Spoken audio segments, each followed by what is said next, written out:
We're going to call the meeting to order. The clerk, please call the roll. Trustee Davis. Here. Trustee Aiello. Trustee Bolfus. Here. Trustee Taglia. Here. Trustee Case. Trustee Wagner.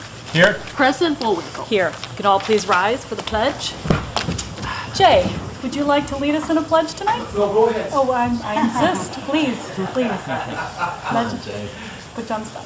To the flag of the United States of America and to the republic for which it stands, one nation, under God, indivisible, with liberty and justice for all. Could all please stay standing, please, while we say a prayer? If Trustee Taglia would lead us in a prayer. Sir. Our Heavenly Father, will thou be pleased to grant that this meeting, thus begun in order, be conducted in peace and closed in harmony. Amen.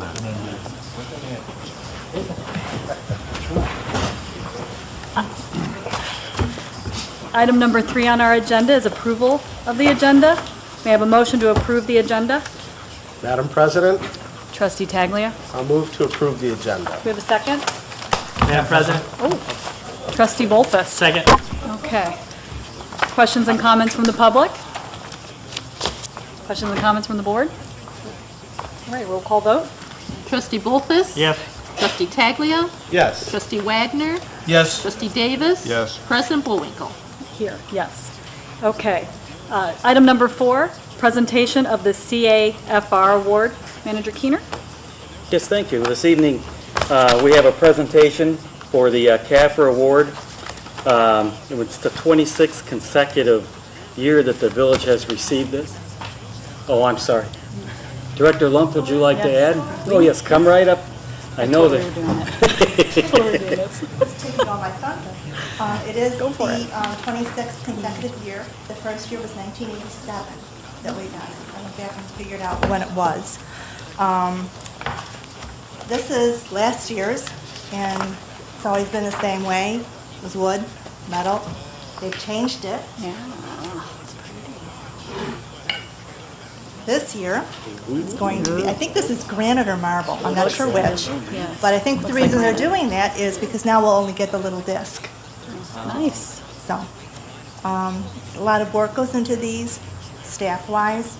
Our auditors are primarily responsible for it. They do all of it, make sure that we are in compliance with GASB and all of the rules and regs that they have. And if it weren't for them, we wouldn't be getting this. So, Well, thank you. I would like to present this. Bring it forward. Thank you. Congratulations to the And we'll put it in Very, yeah. Well, this is very nice. This does look like granite, so. Yes. Very nice. Thank you and congratulations for all the hard work. Okay. Item number 5, discussion of water study. Manager Keener. Thank you, Your Honor. Put your specs on. In response to water rate increases from the DuPage Water Commission and lack of funding for capital improvements, the village has hired Stanley Consultants to perform a water, wastewater, and stormwater rate study. They have provided 3 written reports for review and will be presenting them this evening to the village board and to the citizens. And Your Honor, we signed this contract a few months ago.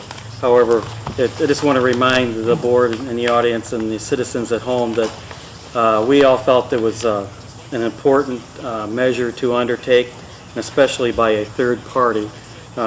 It's my understanding and belief that this is the first time that our water and sanitary sewer rates have been analyzed outside by an outside firm. It's always been done in-house, and of course this is the first time that we'll have a stormwater study to discuss this evening. So I'm excited that we're here this evening with the 3 reports. We do have Deb Mathias here from Stanley Consultants to take us through our studies this evening. Thank you, Rich. Thank you. You're welcome.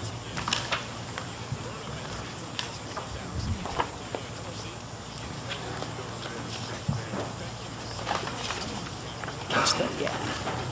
We're going to catch the lights in the back, too. One more, yeah, one. That's good.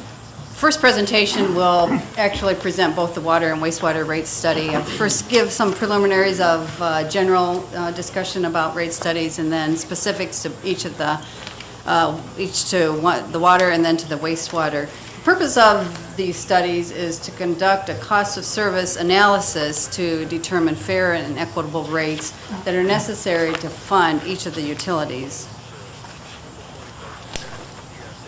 So the agenda for this presentation, first I'll talk about the services that each is provided by each of the utilities, why a rate increase is required, the rate structures currently in place for each of the utilities, and then into the details, specific details of the cost of service rate analysis for first water and then wastewater, and then end with a summary of our recommendations. The utilities provide services that improve the customer's quality of life. The water utility provides clean water, provides adequate water supply, provides sufficient fire protection. Wastewater contributes to healthy neighborhoods, provides clean waterways, protects the wildlife, and both of these utilities provide a high level of utility service to your customers. A rate increase is required to maintain all these services. It's capital expenses that are related to your proposed capital improvement program that have to be funded through these utilities, through these rates. And increasing the spending for each of these utilities is increasing. There's inflation, there's increased maintenance costs that contribute to the increase in cost. And then water usage is declining, primarily due to water conservation efforts. It's been projected by both the DuPage Water Commission and by the Illinois DNR that the water usage will decline by 2% per year. And looking at the actual numbers for the last 3 years, we found that that is true, that it has decreased an average of 2% per year. So what that means is less water usage, less income coming in for the utilities. And then the water rate increases programmed by DuPage Water Commission. The most recent one was implemented January 1st of this year at 20%, and then other programmed increases of 18% and 17% on January 1st of the next 2 years. So the current rate structures, there's an administrative fee of $1.50 that goes directly to the corporate fund. This fee is not included in the cost of service because it's not considered revenue for either one of the utilities. So the water utility has a uniform volume rate. That means that customers pay the same amount regardless, same amount per volume regardless of how much water is used. That means that the more water they use, the higher their bill will be. There's one rate for corporate, for everybody within the corporate limits, and then everybody outside the corporate limits pays 2 times that rate. The water utility also has a cross-connection charge that is assessed to all non-residential customers. This is costs that are incurred to maintain a database of backflow preventers. And then a radio recharge. This is a charge that is assessed only to those customers that do not have a telephone, a hardwired line. And so what that means is that somebody from the utility has to drive by to gather the meter reading data. This is, of course, a charge that will be eliminated in the future when all the meters get replaced. And then the wastewater, also similar to the water, has a uniform volume rate. And what we're recommending is to, in addition to that, to implement a customer charge. Customer charge covers expenses incurred whether services are used or not used. So these would cover the fixed administrative expenses. They do not vary whether individuals use water or not. This is something that would be charged on a monthly basis to all customers, even if they don't use any water. They're paying a minimum charge just to have that water, that service ready for their use. And by implementing such a customer charge, then what happens is that the increase on the volume charge then is reduced because some of the expenses are allocated elsewhere. For the water, what we're recommending, we'll get into more details of this as I move on here, but it's inclining customer charge based on meter size. So the larger the meter size, the larger the individual will pay towards this customer charge because they have more needs. And then the wastewater would be a fixed customer charge. So moving now to specifics of the water rate cost of service analysis. Additional cash flow is required for water capital improvements. I believe Vetus has presented all this to you recently. You have repair and replacement of aging water distribution system components that have to be done. There's aging and outdating water meters that will be replaced here, and then water service extensions that have to be provided. So this figure shows the projected cost associated with capital financing over the next 5 years. Across the horizontal axis here we have fiscal year 2014 through 2018, and then going up the vertical is the dollar amount. So some costs, most of these costs are projected to stay the same every year. Starting here at the bottom is just general capital outlay. These are not large capital projects, but these are projects that would be paid directly out of the revenue as it comes in. There's design engineering services associated with design of the capital improvement projects. There's also engineering services related to the construction phase. And then you have an existing IEPA loan here of about $77, almost $78,000. And then the blue here represents the capital and interest payment that would be incurred for replacement of the loan, the meter. This is a loan, could be a loan or it could be a revenue bond. This principal and interest payment is projected based on 20-year payback and 3% interest. Estimated cost to do that is a little over $2 million. All these costs here would be incurred in the first year and then continued in the following 4 years. Now, moving on here, then, you can see several $49,000 expenses here. Year 1, year 2, year 3, year 4, year 5. Each year, another one is added. It's projected $8 million worth of capital projects to be completed over the next 10 years. $880,000 each year, and this is the $49,000 is the amount of principal and interest payment that would be required to cover the payment. This is EPA loans, now 1% interest we're projecting and 20-year payback. First year is here is a loan that will be paid off at the end of fiscal year 2014. The reason for the decrease here in fiscal year 2015. So you can see total expenses up here. In 2015, $559,000 almost, growing to almost $706,000 in fiscal year 2018. So projecting this with the present water rates, here are in the red at the bottom are operating expenses. We project many of these expenses to increase 2% per year, which is the reason for the gradual increase here.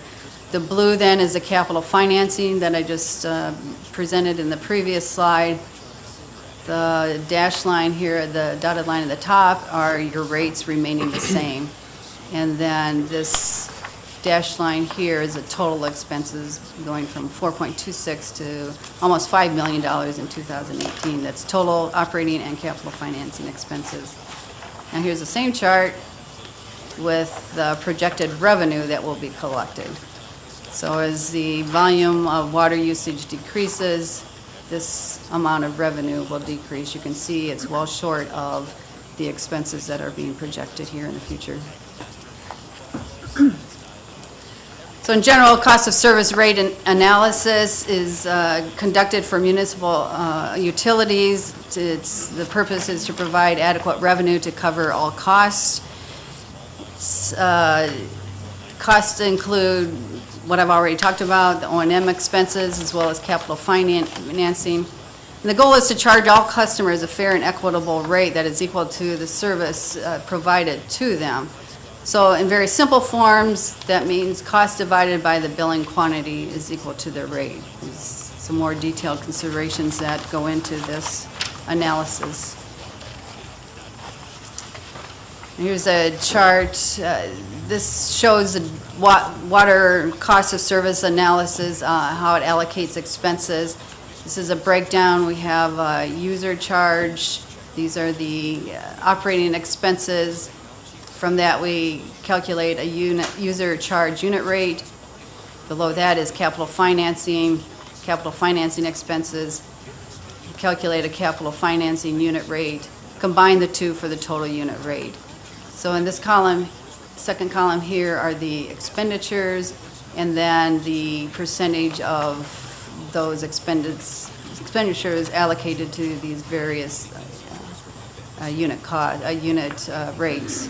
So here we have those allocated to volume, customer charge of the administrative services, and then the debt service that's paid to DuPage Water Commission. Cross-connection, be the expenses to cross-connection expenses, and then the final one here is radio read.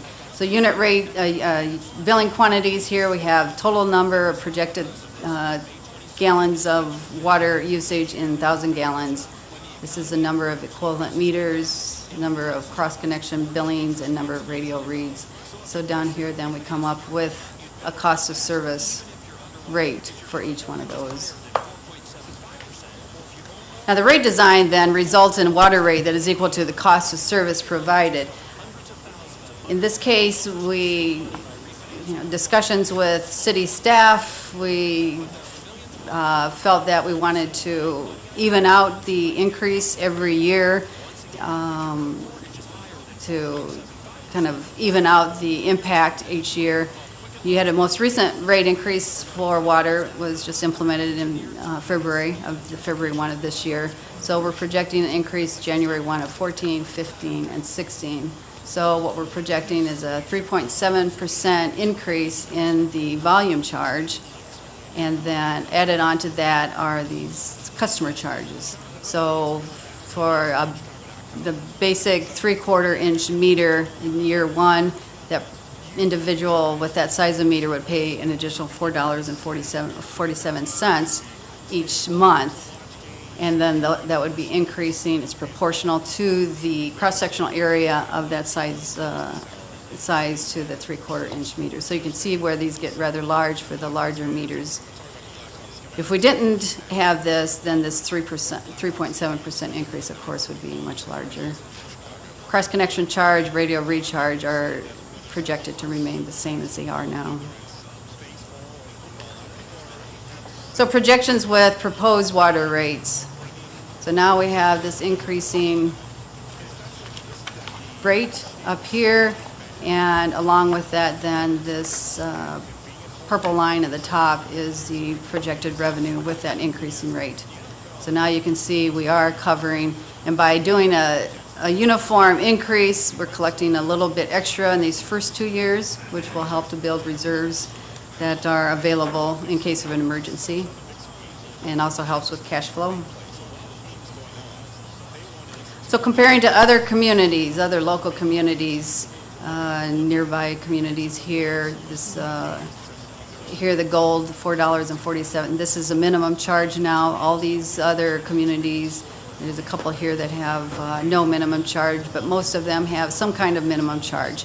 Those with an asterisk here in Naperville, West Chicago, Wheaton, Woodridge, those all have the minimum bill based on inclining minimum charge based on meter size, just as we're recommending for the village of Villa Park here.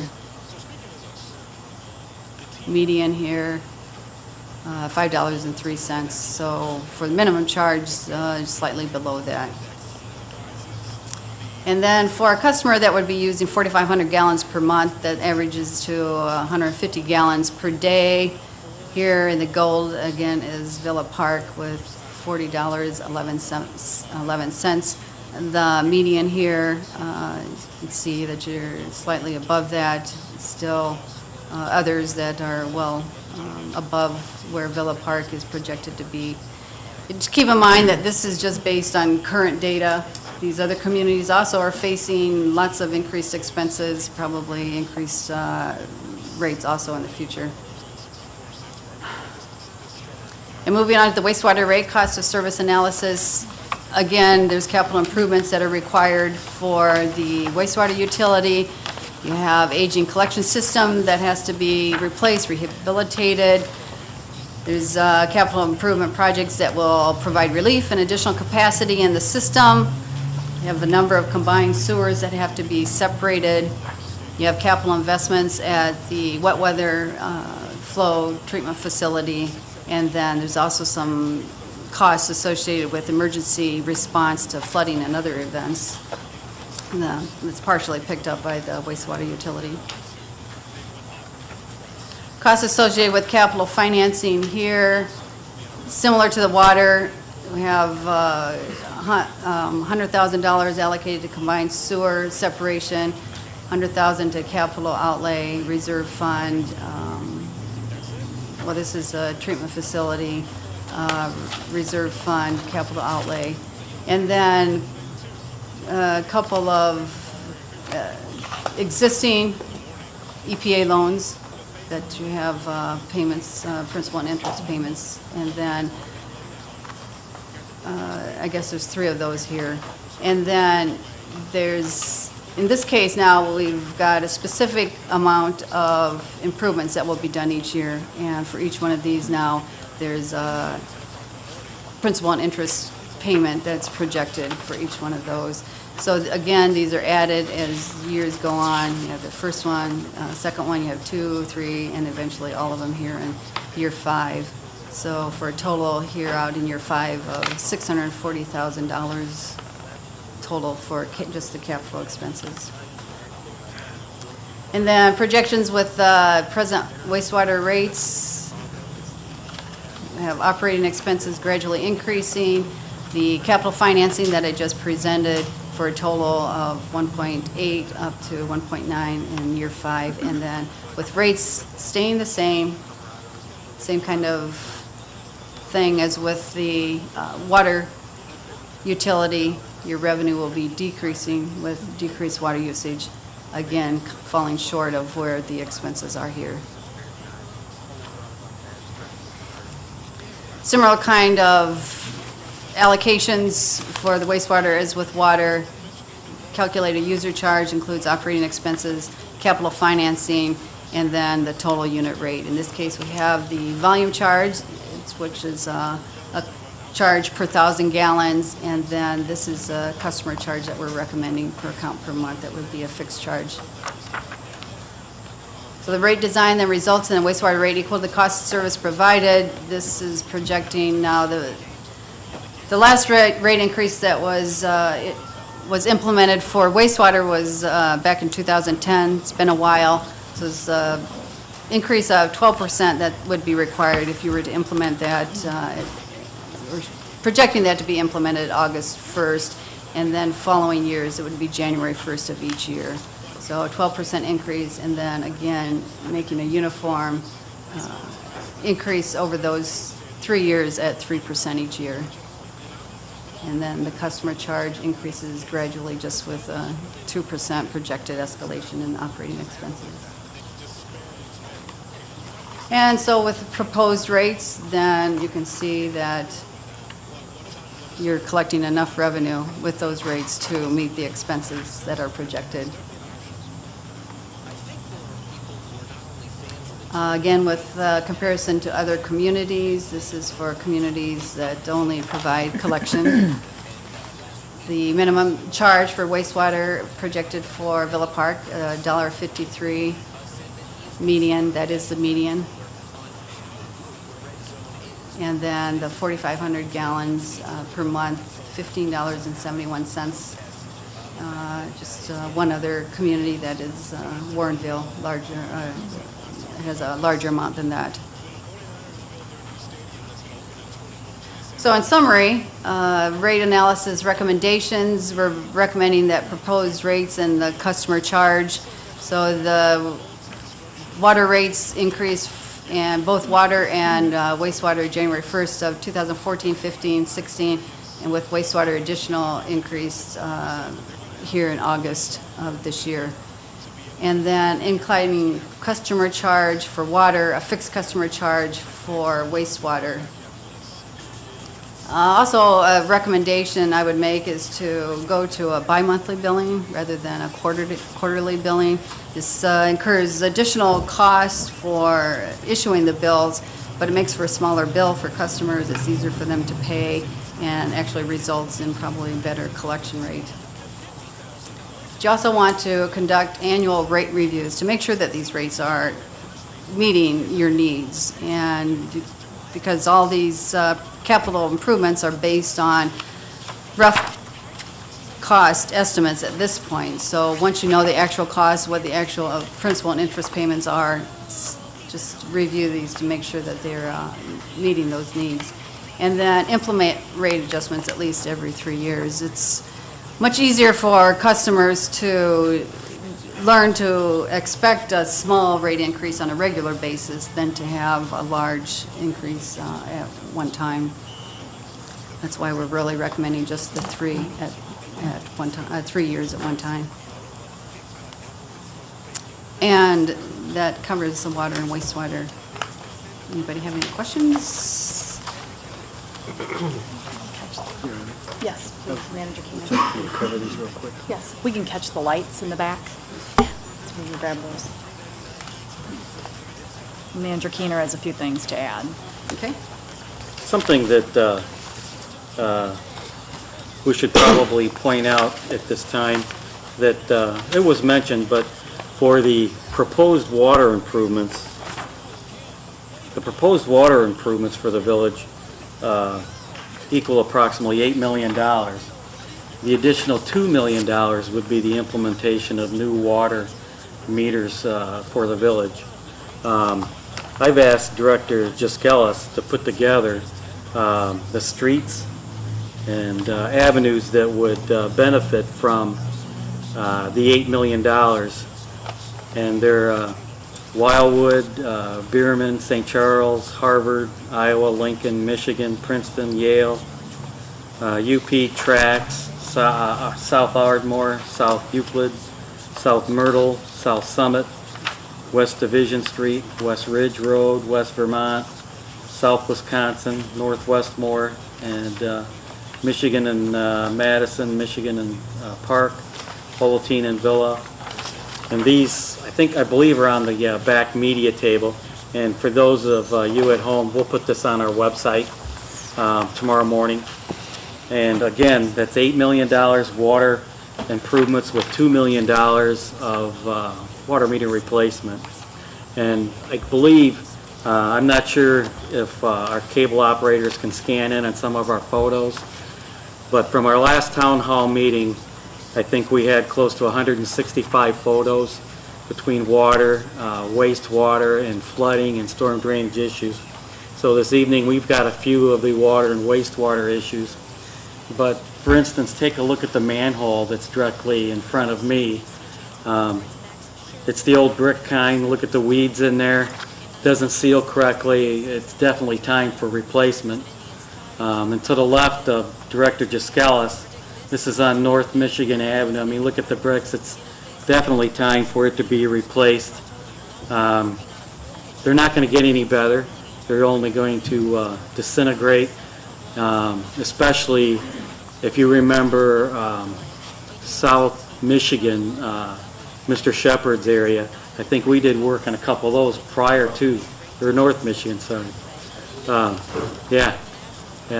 Prior to the street being started. So in wastewater, we've got $2.6 million of capital improvements. And quite frankly, when you talk about these improvements, they're like moving targets, because as you go forward, there's more deterioration, there's more items found. They don't improve by themselves. And that's why I'm kind of excited. We had a third party take a look at the rates. We had staff take a look at what needs to be done. It's kind of a roadmap. If you want to fix these items, Here's how you finance it, here's how you do it. Obviously, we're talking a large sum of money, between 8 to 10 million in water and a large sum of money in wastewater. However, I think we are one of the most transparent villages around, or municipalities. We're going to post this on our website so everyone can see the projected cost per linear foot, etc., for wastewater and water, and what needs to be done as we move forward. And if it's approved or not, at least we're all aware.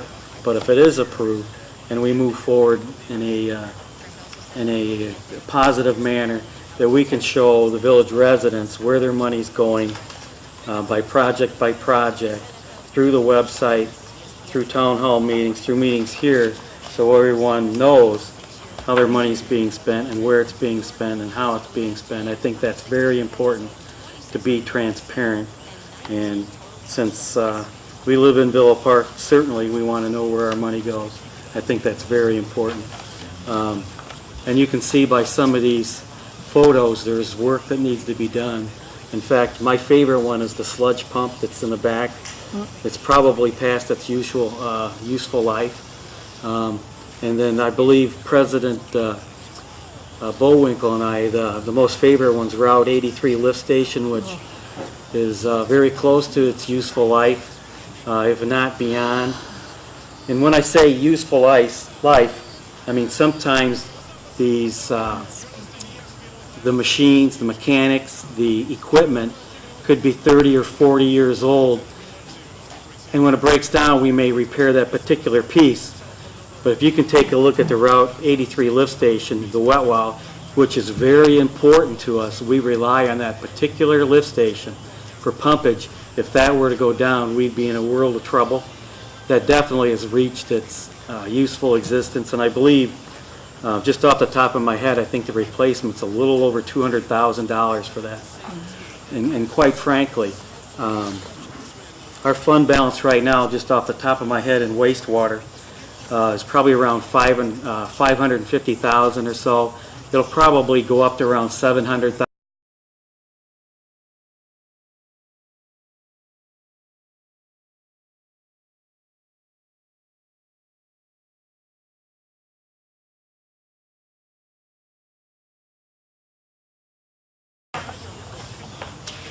Trustee Wagner? Yeah, President. You know, both the wastewater and the water rate study were very persuasive.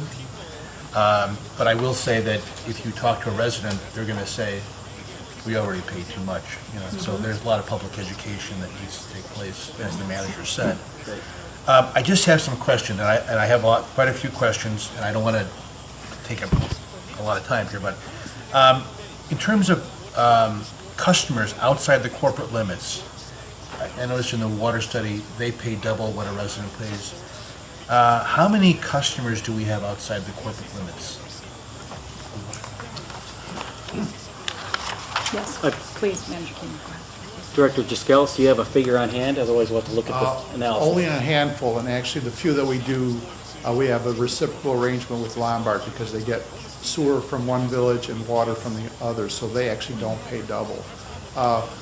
I don't think we have any that actually pay double. That double is a very common rate used by municipalities to encourage them to annex into the village rather than pay the non-resident rate. And it has worked because nobody is paying the non-resident rate.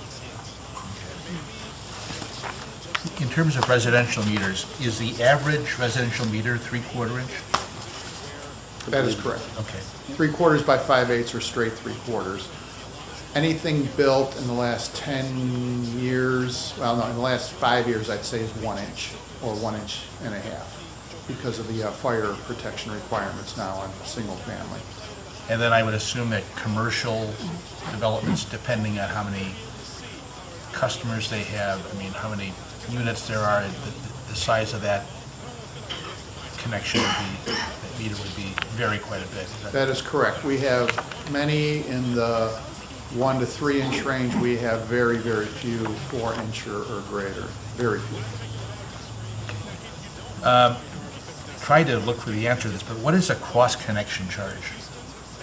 Cross-connection is basically a condition where non-potable and potable water could potentially meet.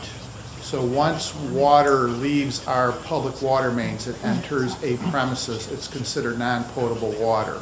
So a backflow preventer or cross-connection device is something that non-residential buildings are required to have for the most part, it's not 100%, to prevent that water from coming back into our public water supply.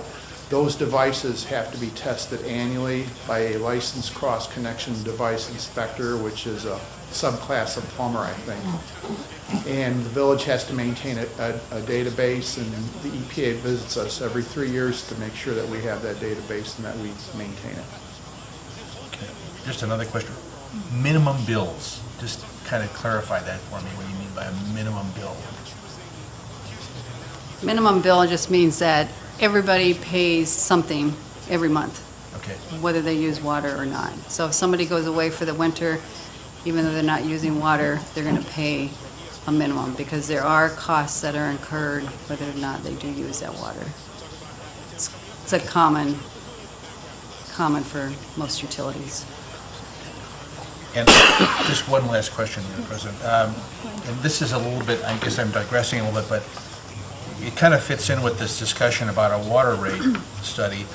Do we know how much water the village loses through broken or leaking water mains? I mean, that certainly would impact what we're paying. And I know that we, at some various points, have had a firm that checks to see if we can detect the water leaking underground.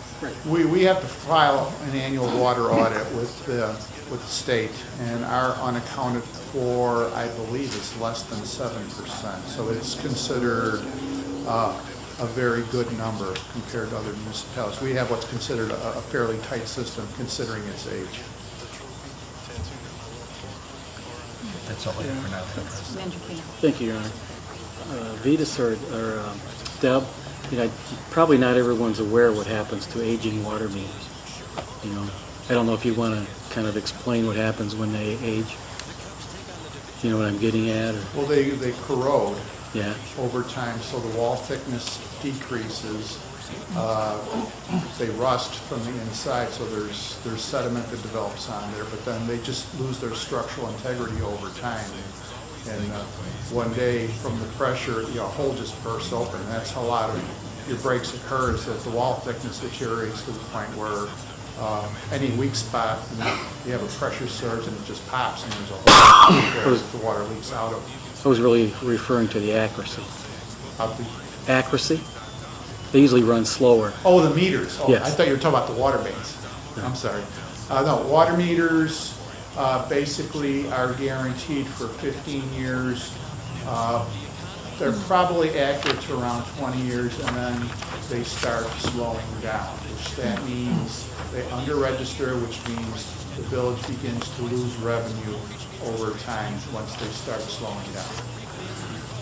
Yes.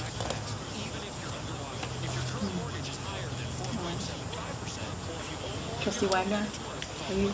I do you have one more anything else? question. I Yes, don't- please. Sure. Besides the village, what is the largest consumer of water in the village? Would it be the school districts? Would it be? Maybe as a group, but industrial users are generally the biggest users in any municipality. Somebody that uses water in their process of some type. We used to have a uniform service company. I don't know if they're still there. They were our largest company by far for years. Yes, they are.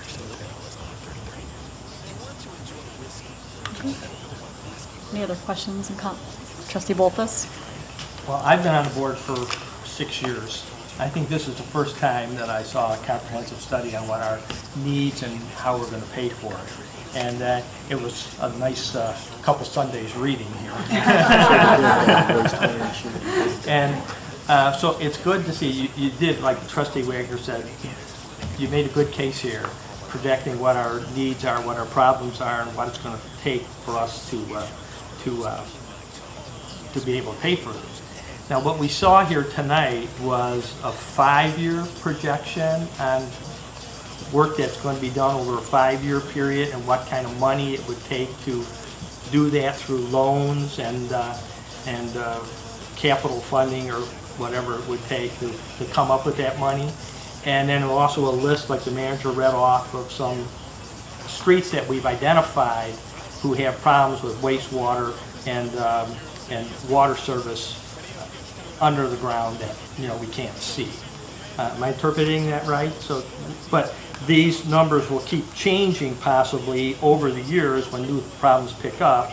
And if we do these, it doesn't really solve, I don't want anybody to get the impression that it's going to solve all our problems in the future, because at the end of this 5 years, in the meantime, there'll be other items that we will identify. Those numbers are based on what's current in our current master plans as they sit right now when we did the study. So we had master water and sewer plans done a few years ago.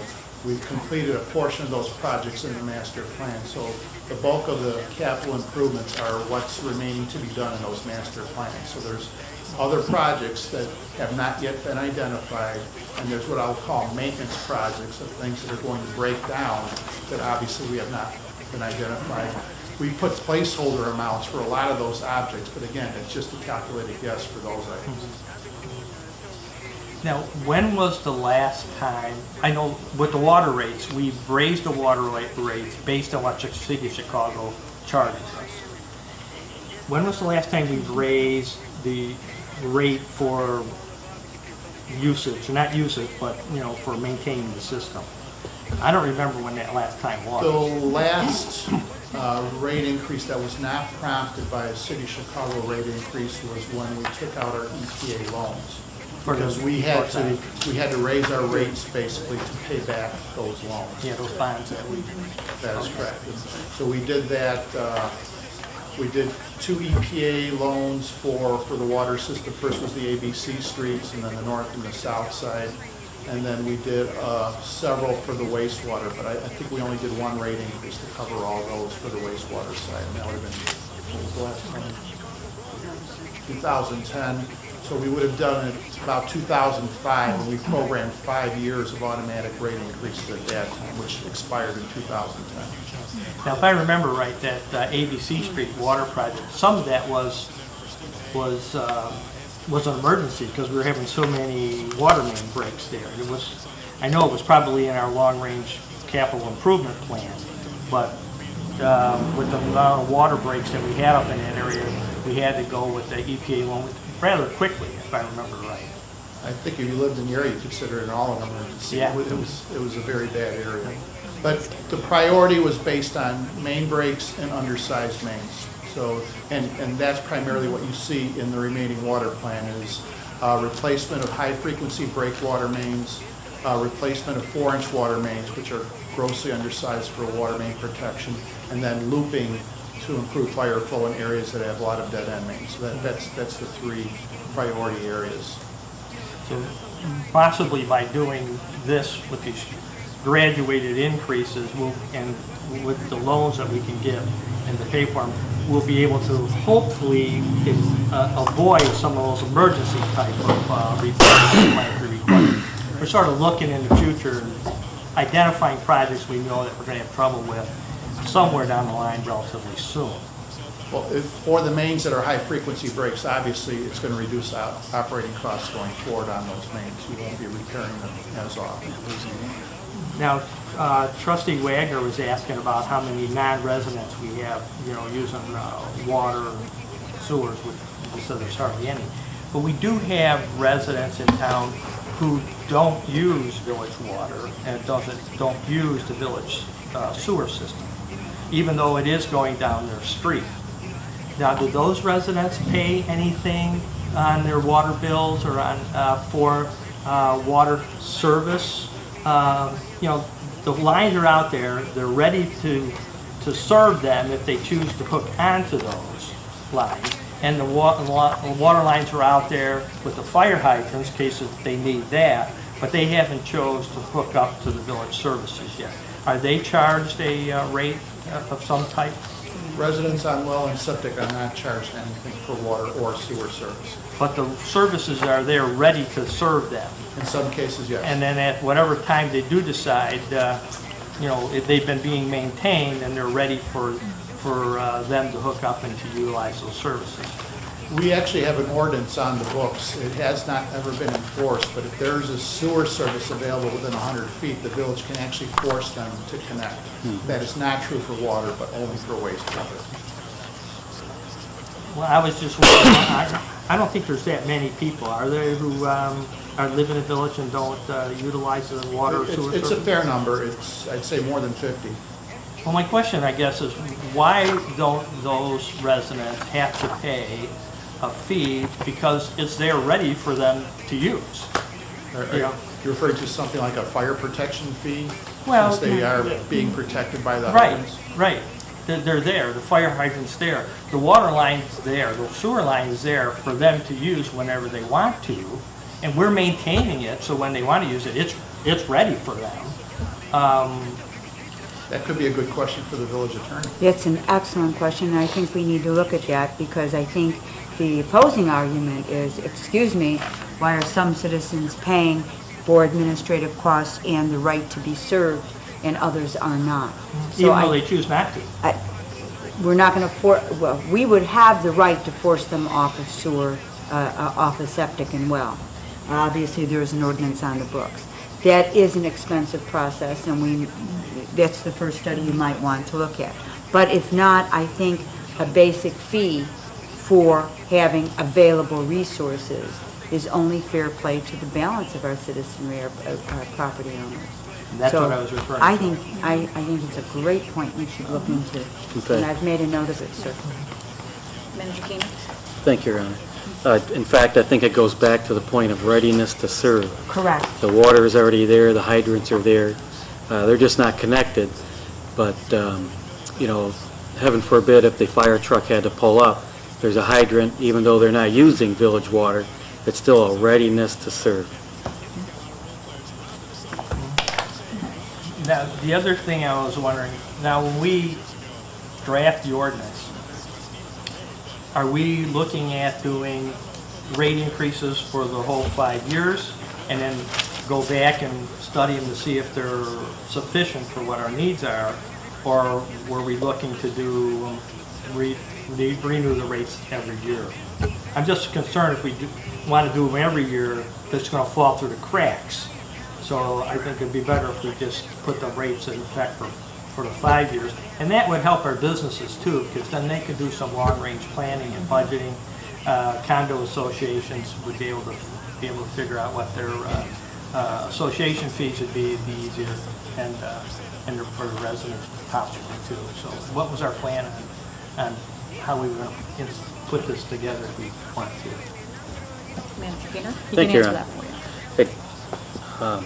Trustee Bolthuis, it would be my recommendation to write the ordinance to implement probably a 5-year plan with a 3-year analysis again, just to make sure that we're moving forward, spending the money correctly, looking at the billables and looking at the flow. So I would recommend to implement a 5-year rate increase with a 3-year analysis. Now, when you say analysis, what do you mean by analysis? Like That- what Stanley Salts just did? Exactly, And the but village staff would be evaluating on a yearly basis? that we could do that. But a lot of the work has already been done by Stanley Consultants, so they just have to update the analysis with a few years, and then poof, we'd have the analysis to make sure that we're on plan. Okay. But staff could definitely provide the information easier now since it's already completed. Sounds good. Thank You also do not know what you're going to be paying for the actual water itself, since we're subject to Well, they did purchase give us projections. but not guaranteed. Depends on how the rates. Chicago's budget looks, right? Correct. There's also the unknown issue of the sales tax component of the water rate, which is supposed to expire in the next 2 years. Yeah, that's right. That's a big wild card. Yeah. Any other questions and comments from the board? I'm biting my lip. Trustee Davis? I don't want to talk about Ron's extortion money. Oh, How fluid is this program? So the next time he decides, like Trustee Bolta said, his budget is a little low, are these numbers able to fluidly move? Pardon the pun, but you know what I'm saying? If Ron next week says, well, we got to raise it again, we're down, how do we adjust ourselves if we lock ourselves this way? If you're not locking yourself, you would always have the right to repeal, alter, amend, increase, decrease. I mean, if there was suddenly some reason that our purchase of water decreased, or we received some grant that would pay for some of these capital costs, you always have the right to change the rates at any time. Because you always know when the water bills come out, the phone starts ringing. You know, and I've been talking to the manager, seeing if there's ways we can subsidize water. I mean, I know we got the deep wells, I don't know how well they are, how good they are. You know, and the transparency thing, Manager Keener, I thought was a very good idea. Last time I heard Chicago was not being transparent with our money.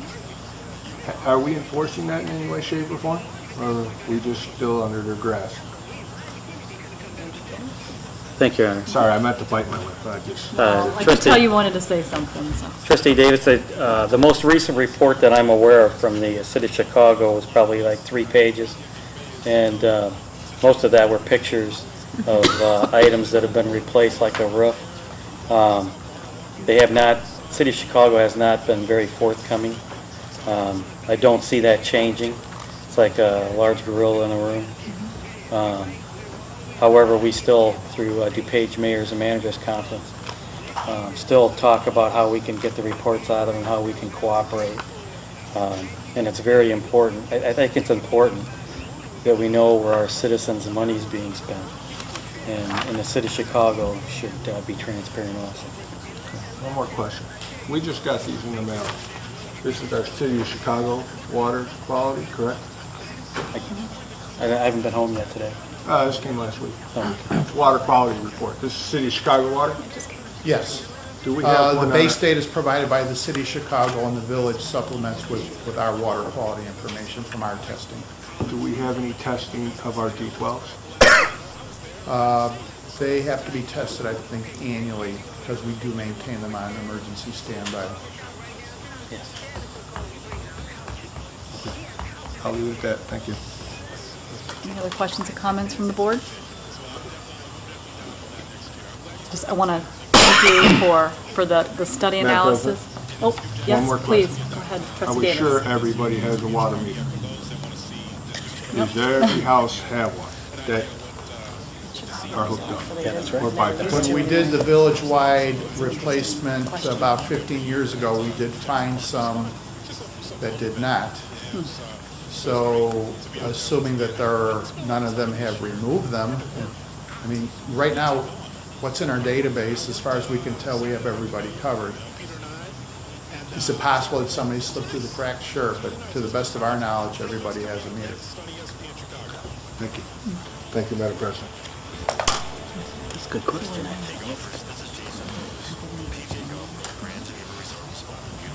Any other questions and comments? I think we covered all of that. All right. Then, just want to thank you for that, and we'll move on then to the next item on the agenda, which is number 6, discussion of wastewater study, and item number 7, discussion of stormwater study. We've already pretty much covered that, so, yes, we've covered all 3, so everybody. No, We have water and one? wastewater Water? waste study. Oh, They're okay. both together. Okay, then we will combine 6 and 7 then. We want to Those are done.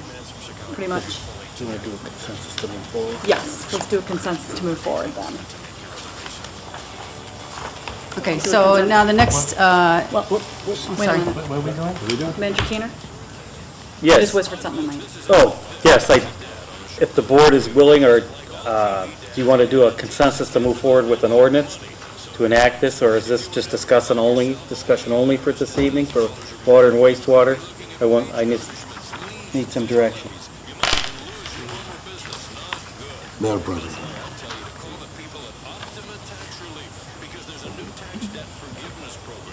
there consent? Oh, trustee Ayala. What I'd like to see is, since we have so much infrastructure that needs to get done, I like the idea of moving this forward, but what I'd like to see it move forward in combination with is what we're going to do with the streets. So I hesitate to do one without a combination of all on our infrastructure. So if we're going to do a referendum and I want to know what the whole package is before I'm picking one item to work on. Preferably. If nobody else wants to do it that way, I can live without it, but I'd like to see it done in toto. Trustee, Go President ahead. Foley. Go ahead, trustee Bolfus. Normally, when we do the street repairs, and we've had the bond issues for the street repairs, if I remember correctly, we did roll into it the stormwater, and not stormwater, and the wastewater, basically wastewater, I think. But this here, the stormwater and the, not the stormwater, you have stormwater on the screen. So the wastewater and the water rate, they've just done a study for us, and we know what that's going to cost. And when we go and do now if we want to fix a street, we can say, okay, well, these items here, the wastewater and the water money will come out of the wastewater fund, if I understand that correctly, or out of the designated fund for water lines. So, and what we're doing, if we pass this, we start to implement, we're building up that money, and when you go for a road referendum, if you want to do that, that'll be pretty much separate. That's the way I understand it. Okay, so the idea would be, if we move forward with this idea, eventually when we get to whatever other infrastructure on roads we want to do, however we're going to do it, whether it's a referendum or some other taxing effort, that funding for that street improvement would just be street improvement, is the idea then? Mm-hmm. Okay. Mm-hmm. All right. I can live with that. That's how I understand it. If you look at the 5-year capital improvement program, you'll see that the projects are broken down by water, sewer, and road improvements. Now, stormwater currently is included with the road improvements because it does not have a separate funding source, but everything else is separate. So my recommendation would be that we put together an ordinance to cover the water ordinance and the wastewater, because that's where we're at right now. We still have to talk about the stormwater. Right, number 7. Are we, you want to hear that first, or do you want to hear? Well, we can do a consensus on the first 2 items, item number 5 and number 6. Okay. Let's do that first. So that'd be my recommendation. All right. Just a point of information, so Yes. we will, Trustee Wagner. staff will come back to us with a wastewater and a water ordinance, and that will be on the COW at some future meeting. No, my understanding was that the consensus was to go to ordinance to implement the recommendations in the study, so that it will not be at another workshop. That's what this is, and that it'll go to ordinance. And in the meantime, Manager Keener will have it on the website with information available. So the expectation would be a vote in 2 weeks. Of the first reading. I'm sorry, the first reading in 2 weeks. Thank you. Not first and final. Right. Yeah. No. Well, just in the spirit of public education, I would just like to see the ordinance come to the COW, just to give people. Well, you're going to have 2 separate weeks. That would still take a month, and there's a recommendation for one of the fees to increase as of August, so that we would still have a full month. We have 2 weeks to the first reading, then another 2 weeks until the following.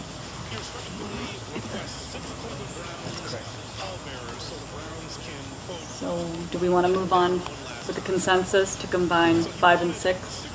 For an ordinance to bring that forward in 2 weeks for a first reading? Yep. Great, let's do a consensus. Yes, we ready? Yes. Trustee Davis? Yes. Trustee Ayala? Yes. Trustee Bolfus? Yes. Trustee Taglia? Yes. Trustee Wagner? Yes. President Bullwinkle? Yes. Okay. Now we'll move on to item number 7, discussion of stormwater study. Manager Keener. Thank you, Your Honor. I know, got a lot going on up here. In response to water rate increases from DuPage County Water Commission and lack of funding for capital improvements, the village hired Stanley Consultants to perform a water, wastewater, and stormwater rate study. They have provided 3 written reports, as I mentioned before, and Deb Mathias is here this evening presenting a summary of the reports. And Director Giskelis mentioned earlier that stormwater improvements do not have a dedicated funding source. And in past, we've used wastewater or sanitary, if you will, funding. And due to, I probably don't need to remind the folks at home and the folks here that, during the month of April, in the flooding, we had 9.35 inches of flooding within 30 hours, or rain within 30 hours that caused significant flooding. So it's very important that we take a look at the stormwater component as well, and there is a number of projects, again, for stormwater capital improvements, about $7.9 million that you'll see, and which have been segregated out from Astor Court to Yale Avenue to Van Buren to the Jackson Pond expansion, the Lovekin Pond expansion, and we even have a component for flood damaged property for a buyout. But I won't take all this away from Ms. Mathias, so thank you, Your Honor. All right. Okay, thank you. This is something new to the village of Villa Park, stormwater utility development and rate study. This study involved laying the groundwork for a stormwater utility that is dedicated to providing storm drainage and flood control management services, and then to establish a dedicated user charge that will fund the expenses of the utility. First, I'm going to start with some photos you've all seen, I'm sure, but as you know, when you get some significant rainfall here, you get some flooding issues. Sometimes it's maybe an inconvenience, a detour you have to take. Sometimes pretty significant flooding. And then it sometimes encroaches on residents' yards, makes people very unhappy, leads to erosion. And then oftentimes some undersized detention ponds that are designed to control the runoff. And then all this, when it rains, runs off the pavement, off the grass, picks up debris as it goes along, which gets into these inlets. Quite a bit of debris here. You can see all this takes maintenance, takes time to keep this clean. A lot of this flooding is due to undersized stormwater system or just this kind of thing, a lot of debris. And all of this keeps flowing and it ends up in your waterways. What happens there is it deteriorates the quality of the water, and it becomes an ecological concern to the receiving streams. So these are all increasing challenges faced in managing the stormwater runoff. The figure on the right shows what occurs when rain or snow melt falls onto a property. Falls off the roof, off from the pavement, even some off from grassy surfaces. Flows into the street, into the public sewer, storm sewer system, the pipes, involves pipes and ditches, and then rivers and streams. So the objective of a stormwater utility primarily is to provide or to protect the public health, safety, and welfare of your citizens. You want to transport that stormwater flow so that it goes into the defined channels so that this random flooding that you experience quite often does not occur. It's important that the streets be kept cleared and drained to also help to prevent the flooding so that travel is safe. Correct the drainage problems to reduce the erosion and loss of property. Ultimately protects the water quality and quantity impacts on the receiving streams. But there's all this ongoing inspection and maintenance that's required to make all this happen. So establishment of a stormwater utility provides valuable benefits in meeting challenges. Currently, all these expenses are paid with you really do not have a direct source of stormwater revenue. You do have a stormwater buyout fund. This is just a fee that developers pay in lieu of putting in some kind of detention.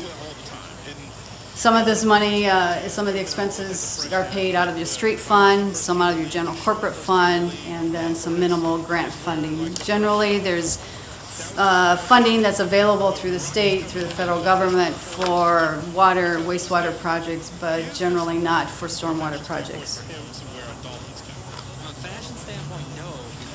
But by establishing a stormwater utility, this is established as a self-supported enterprise fund, very similar to water and wastewater utility, that has its own dedicated revenue stream. So everything that's collected through the stormwater utility stays in that utility to pay for stormwater management expenses. It provides a sustainable revenue, something that's reliable, something that's is going to be there. Frees up the general fund to cover other expenses that don't have their own revenue stream. Becomes a bondable revenue stream, similar like water and wastewater. You can use revenue bonds and pay back the principal and interest using these stormwater charges. And it provides stability to the program, stability to maintain an operations program as well as continuous capital improvement program.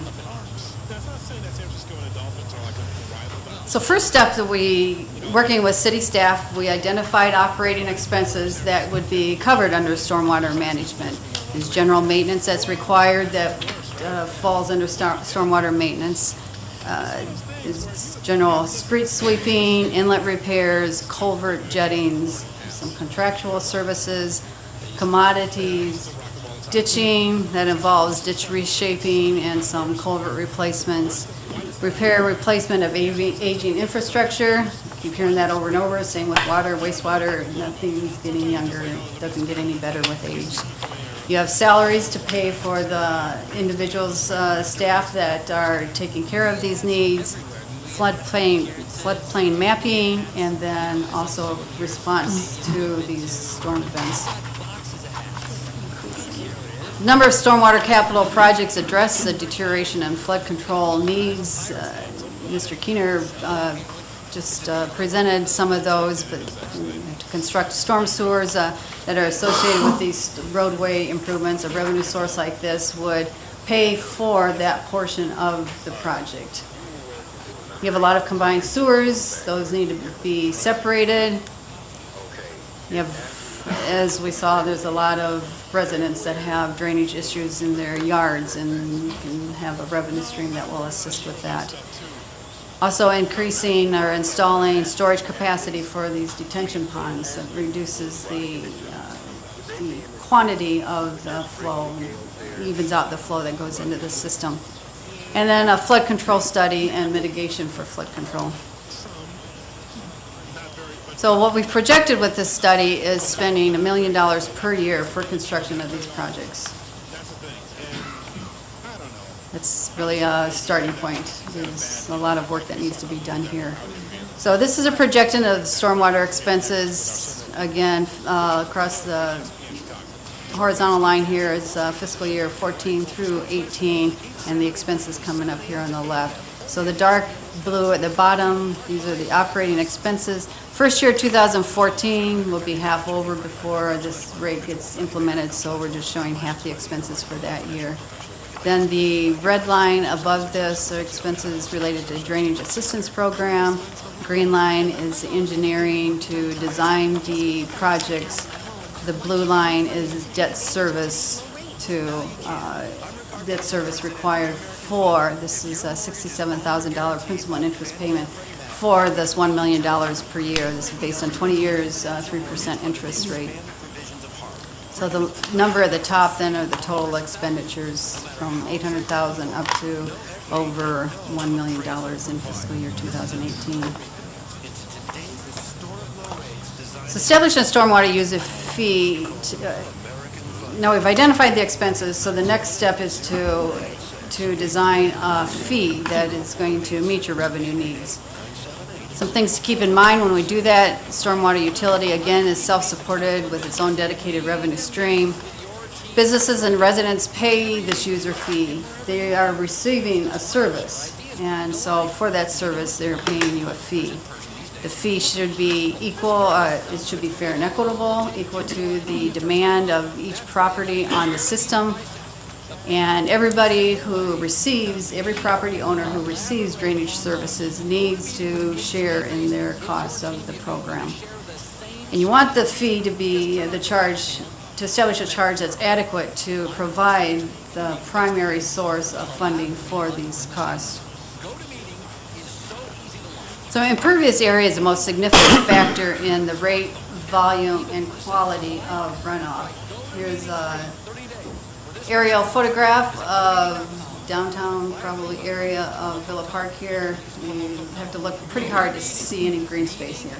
There's a lot of, as cities develop, the green space is replaced by hard impervious areas. Impervious areas are any area that does not allow stormwater to infiltrate into the ground. So these impervious surfaces decrease infiltration, increases the runoff, so the water just runs off the surface. And with this runoff comes pollutants. There's a lot of pollutants on parking areas and such.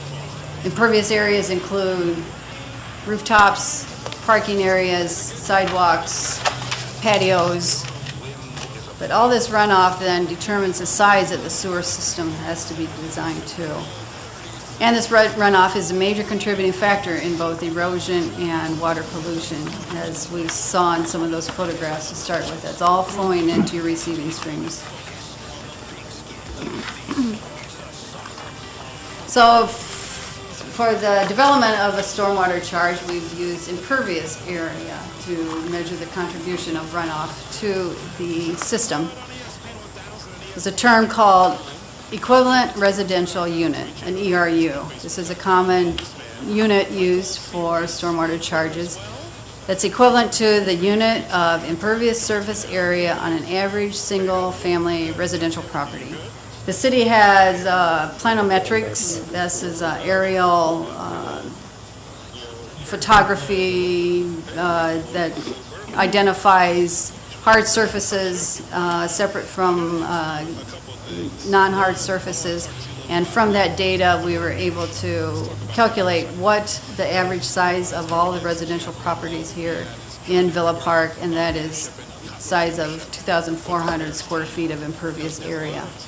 So every residential parcel, whether it's a large or a small property house, are assigned one ERU. So we're saying that each one of those has 2,400 square feet of impervious surface. Reason for that is it simplifies the billing. It just gets very complicated if you're going to charge every resident a separate charge.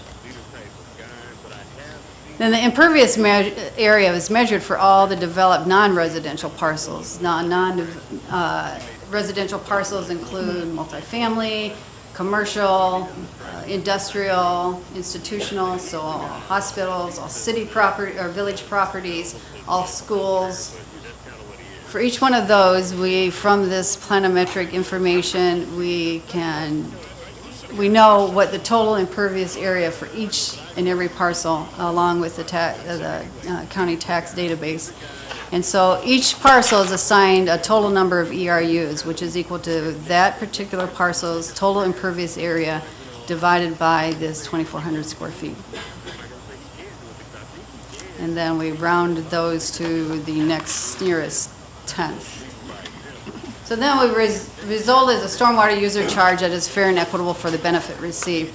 So the dollar per this ERU, we know what our expenses, we've projected expenses, We divided that by the total number of assessed ERUs, and from that, we've come up with a rate of $5.45 per month. This is actually the rate that we determined to be required for year 3. And every single family residential parcel will then pay $5.45 per month, and every other developed parcel will pay that $5.45 times the number of ERUs assigned to their parcel. Projected stormwater expenses, again, and now with the revenue overlaid here, the green line here at the top. So by implementing the rate that's required here in year 3, year 1, year 2, you're collecting a little extra revenue. This is based on 100% collection of every parcel in this village, which probably is not going to happen. But you can see then what happens in year 4 and 5 here, then if you keep that rate at the same, then it's not going to be enough to cover those expenses in those outer years. So this is just a comparison. Property owners pay their fair share based on demand to the system. This figure shows the number of parcels by class. You can see the blue here is the residential. They're the largest number of parcels that you have by quite a bit here in the village of Villa Park. But when you break it down in impervious area, using 2,400 square feet for each one of those residential parcels, then the total impervious area for residential parcels is a little less than 50% of the impervious area in the total village. So then the revenue by class, using that 545, you can see that these figures are the same. So each class is paying their fair share based on the amount of their impervious area, that is the amount of their contribution to the stormwater system. Comparing to other Illinois communities, now these are just communities that are also based on impervious area. Villa Park here at 545. And this is, again, this is a rate that would be in place for 3 years. And so it ranges from 261 East Moline here, which will probably be increasing here soon, to $8.40 in Downers Grove. So there's quite a range there, not far out of the middle of the road here, actually. So implementing a stormwater utility and stormwater rate involves logistical, legal, and public information requirements here. So here are some additional steps that really should be taken to further implement stormwater utility. First is to develop a stormwater ordinance. This ordinance would identify the rate method, the basis for that rate, any credits. Had discussion with city staff about credits. They are interested in offering credits. This means it would not be for residential parcels, but for larger contributors, commercial, industrial that have, and even these institutional parcels that have large impervious areas. They could reduce their monthly charge by detaining some of that on their property. So installing some sort of detention pond, and the details of that have to be worked out. And then also an appeals process. You know, somebody comes forth and decides that they aren't in agreement with the size that's projected that we're saying that their parcel has, and how do they appeal that? And generally they would hire a surveyor, come out and survey that at their cost. And then the rate setting, that's the methodology. The village board would have to approve the methodology and the rate. And then involve some community outreach and public involvement. Show these photographs to the community. Show them these costs that are being implemented. Show them their contribution to the runoff. and why all this is necessary. It's very important to get buy-in from them. And then, lost it. The last one was management, just setting up the logistics of the system.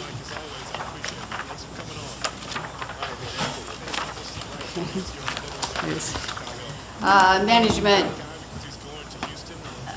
how is the program going to be set up? How many staff members are you going to have? How will it be run? Just the logistics of the whole program. And then the final one is implement billing procedures. Work with the financial department. How is the billing? Is it going to be added to a current utility bill? And then setting up this database and then actually sending out the bills. So there's a few steps that are involved to actually set up the stormwater utility. Again, this is something new to the village of Villa Park. It's not uncommon by any means, and definitely a great way to have an additional source of revenue to address some of these needs that you have in your community. Thanks. Vitas, can you grab the lights again? Throwing a lot at everybody tonight. Are there any questions and comments from the public? Anybody want to ask any questions, comments? Questions and comments from the board? Actually, if I can just throw a really quick question in here. I was getting ahead of myself a little bit earlier, but has staff drilled this down in terms of, because we're throwing a lot of numbers around in terms of what it's going to cost. We've been all over the map. Looks like Villa Park is on the higher end when you look at some of these scales and predictions and projections, whatever we want to call them. Has staff drilled it down to a number in terms of what all of this might look like for your average resident? I know it's a loaded question, but that's going to be a question that the residents, I think, are going to have. I'm trying to do all the math in my head as we're watching and looking, and manager grabbed my calculator. Maybe he was going to whip up a number. Are you talking about all three utilities? Yeah, just in general, yeah. Just what are we talking about here in terms of numbers?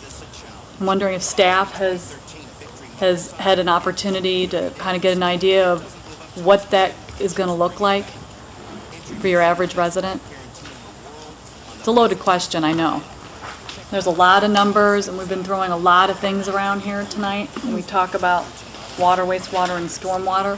Well, for the stormwater, it's just a monthly rate times 12, so it's about 65 hours a year. For Okay, the water and but that- wastewater, isn't there information in the study? There's in the executive summary. Yeah, if we can just kind of pinpoint kind of what kind of numbers we're talking about here. Because I know the residents are going to wonder that. They might already be wondering that as we're flipping through all these numbers and charts and graphs and everything. We For can the- drill it down. For the water rate study, if you have these reports in front of you on There's a lot of page paperwork. 6 of the executive summary. And it doesn't have to be a perfect number, just a range, an idea. I'm hoping there might be grants or some other opportunities. We're always looking for grants, but whatever that number happens to be in terms of a range, you know, there's some opportunities for us as a village to go after some grants or some other sources to help relieve the burden a little bit. This is adding up fast.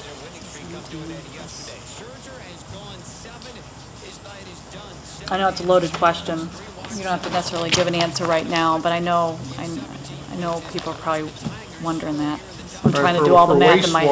For wastewater, the quarterly increase would be $9.18, assuming an average monthly usage of 4,500 gallons. Yeah, we're just talking averages For right wa- now. Increase of $9.18 per quarter for wastewater.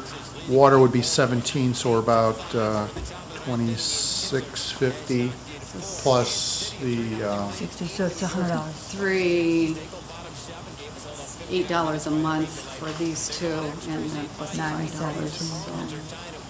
So it's right around $23 a month. about $23 a month. But when you add everything together, it's closer to a couple hundred, at least About $250 a year, wouldn't that be a guesstimate? For residential. Yes, Right. $250 a year Right. for your average resident. And then you break that down, obviously, per month or whatever, so, okay. Of course, it's an estimate, but, just to kind of get people starting to think about, if we're going to be transparent here, we got to talk about what those numbers might look like. So, Manager Keener, did you have something to say, or? Actually, yes, I did. Thank you. Okay, and then Trustee Davis, I'll get to you. I haven't forgotten about you. Manager Keener?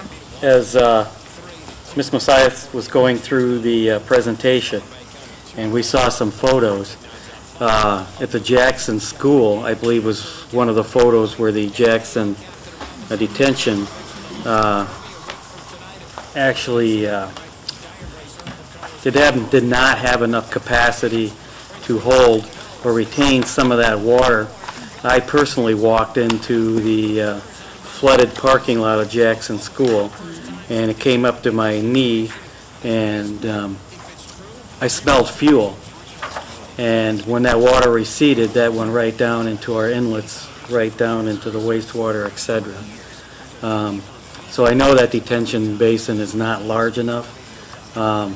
If you remember Wildwood, where the water stayed for like 6 days, it's the lowest point in the village. Obviously, a lot of work needs to be done. And where's my, do you have my favorite one? I can't. Is that the one, Addison and Madison? This one,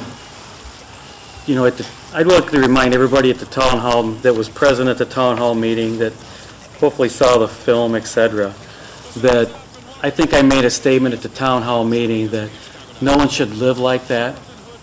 So on the left-hand side of the photo is Lombard, and the right-hand side of the photo is Villa Park. And you really should not have to live like that. If we get a rainstorm, your basement should not be flooded up to your rafters or whatever it was. I personally walked into that because I thought an inlet or a couple inlets were clogged, and then I banged into something and I couldn't get around it. And I never did find the inlets, but when I left and came back several hours later, the item that I was bumping into was a fire hydrant. And that's how tall that water was. It was over the fire hydrant. The water was up to the van windows. Why should somebody live like that? And I can't explain it. But I can tell you that they threw many things away, and we went through and picked up both sides of their material that they pulled out of their basements. We picked up Lombard stuff from those homeowners, and we picked up Villa Parks. I mean, that's the natural thing to do. You're going down the road. But if I were a homeowner there, I would be beside myself. If I was a homeowner on Monterey or Wildwood, I would be beside myself. I got 2 inches of rain in my basement, and I did not fill out any individual assessments, and I did that because I wanted my money that I could qualify for to go to somebody else. And now the individual assessments have been extended by FEMA through July 29th, I believe, right, Vetus? Or it's either 29th or 24th. But, okay. We're now, as I mentioned at the town hall meeting, we're now aware of this. We're looking at it. I've never seen anything like that before. It's awful. And you shouldn't have to live like that. I was late for this meeting because I had another meeting before this with 2 homeowners on Monterey that received 14 inches of water in their basement, and they're looking at me. And they did receive some FEMA money, $1,200, and they said, Rich, it's been 2 months since the flooding, and we're nowhere. $1,200 is nothing to fix that.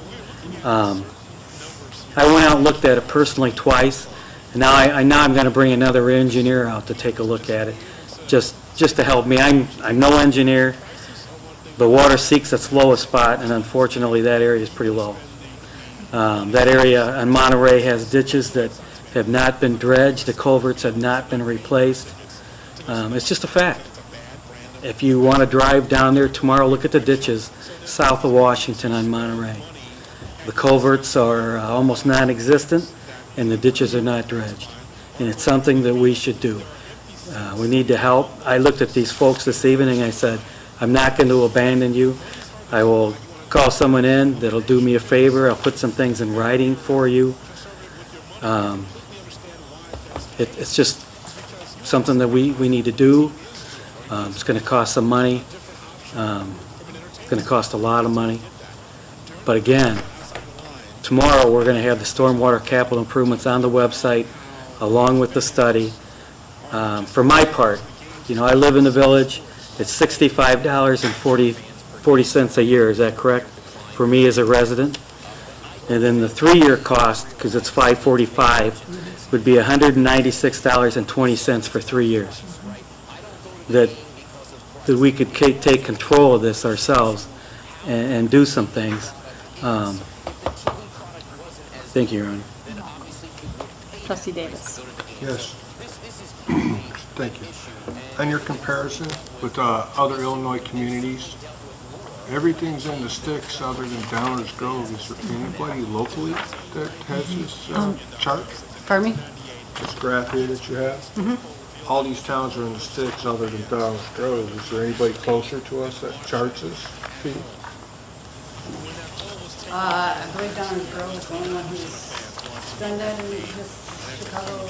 No, no. May I address? Yes, please. Madam President?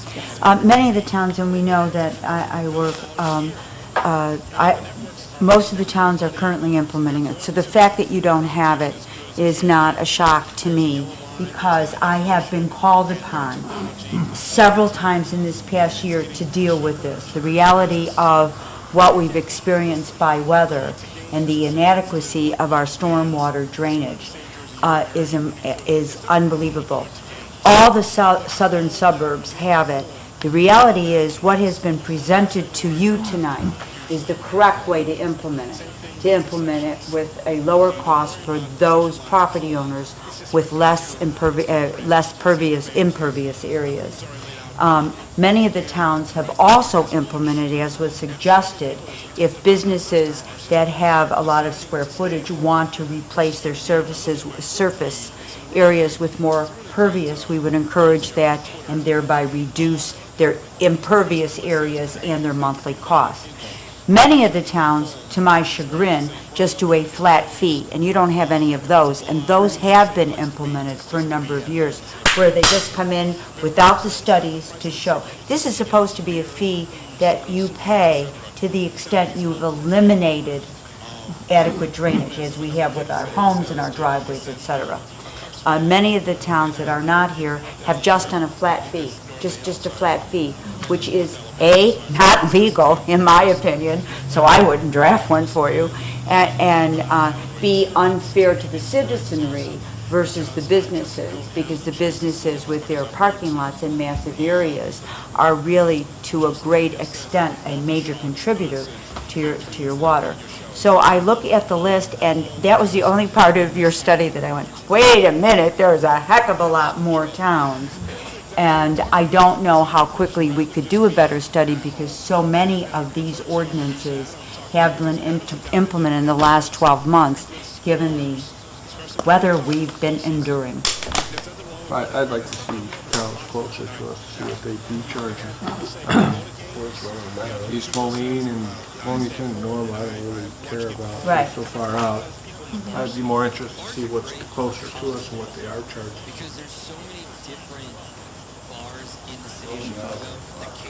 Highland Park, Downersville. I believe a lot of them also add a component on their wastewater rates, and they call it something else, so it may not be That's true easy too. to ferret out. That's true too, which is not appropriate for non-home rule municipalities. As an attorney, you're absolutely right. And again, to your point, I've worked with other communities in developing these who have implemented a flat rate, just a quick way to start collecting additional revenue, and they realize that that's not adequate, it's not fair, it's not And equitable. it should be challenged. The town I live in did it. Yeah. And again, these are those communities that have a rate that's based on impervious areas. There may be more out there, but these are the ones that we found in our research. Trustee Wagner. Thank you, Madam President. Once again, I found the study persuasive, and certainly it makes a distinction between user fees and taxes, but I think our residents will say, well, it's another way to tax us, without the public education and the explanation. Our attorney made a reference to this, but I would like to see something, that one step is to create the stormwater utility. I would like to see us create some incentives, permeable pavement, cisterns, rain barrels, rain gardens, to give people the incentive. If we're complaining about impervious surfaces, let's provide at least some small incentive for people to take those measures to reduce, the stormwater runoff. Just a question, just something I wonder about. What limitations are there in enterprise funds? How many utilities can you create? And maybe this is something the attorney can answer. I can't answer that question. There are numerous enterprise funds that you can create. But as this being an example, whether or not they're created properly I often question, because an enterprise zone the charge should be commensurate with the benefit received or the problem inflicted, one or the other. And there are numerous ways. The stormwater utility fee, stormwater service fee, whatever they're called, is far more common than we realize and becoming more common because it is a problem. We're all aging communities. I mean, Cook County, DuPage County, that we are all aging. And so as a result, all of these communities have to deal with the fact that their detention areas, as they've been fully developed, are totally inadequate. So, but yes, I just, the number's probably infinite. May I respond to the first comment? Sure. One of the things that was not in the report that we did discuss was whether to provide some sort of credit for developments that have stormwater retention or stormwater quality improvement. So certainly that's something that can be incorporated should we decide to move forward in some fashion by providing a credit for those developments that did reduce runoff by putting in detention, by putting in water quality improvements on their site. Madam President? Yes. Trustee Bolford. How does, if we went through with this, you referred a number of times about the pollutants that wind up in the rivers and streams that come off the parking lots. How will this satisfy that problem of pollutants coming off the parking lots and, oils and stuff like manager talked about at the middle school with the smell of gasoline on the rainwater? How does it handle that? Well, from the beginning, more frequent maintenance, more frequent street sweeping, more frequent catch basin cleaning, more frequent ditching, all that removes pollutants. So just from a maintenance standpoint, having the ability to provide higher levels of maintenance will reduce pollutants. From a construction standpoint, construction of more stormwater detention basins, reservoirs, with stormwater quality features that catch the pollutants and filter them, those will also help improve water quality. Now another point, when we do sewer separation, which we're working on separating sanitary and storm sewer, will that money for that come out of this fund, or will that come out of the wastewater fund? In our studies, we prorated it. We took a portion out of each, or we assumed a portion would come out of each. A couple more things. When residents want to know about this extra $65 a year, and then like the ones there on Addison Road there on your picture back there, they're going to want to know, how is this going to help me? That's in a low spot there.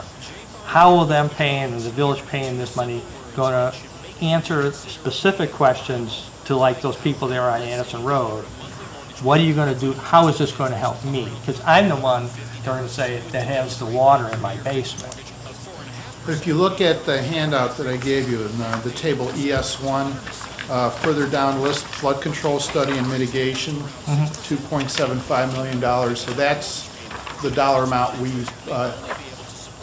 estimated for future mitigation projects. And that's what it's going to take to help the people on that street and other streets is a future stormwater mitigation project. So the engineering's not completed. We don't know the solution, but we know that we're going to need projects going forward to address some of the flooding problems, and that we're going to have to spend some money to conduct the flood mitigation studies and to develop these projects. So there's a placeholder amount in there, knowing that there are going to be projects identified in the future. We just don't know what they are at this time. Where's the placeholder amount?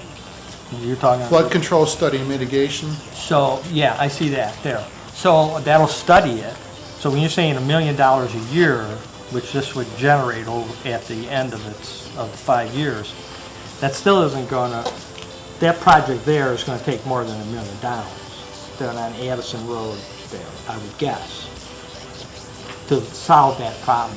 Being in a low spot, you're going to have to put in new lines or pump the water up or something like that. But it would address the entire watershed, not just that one spot. True, okay, you got me on that one. Right. Okay.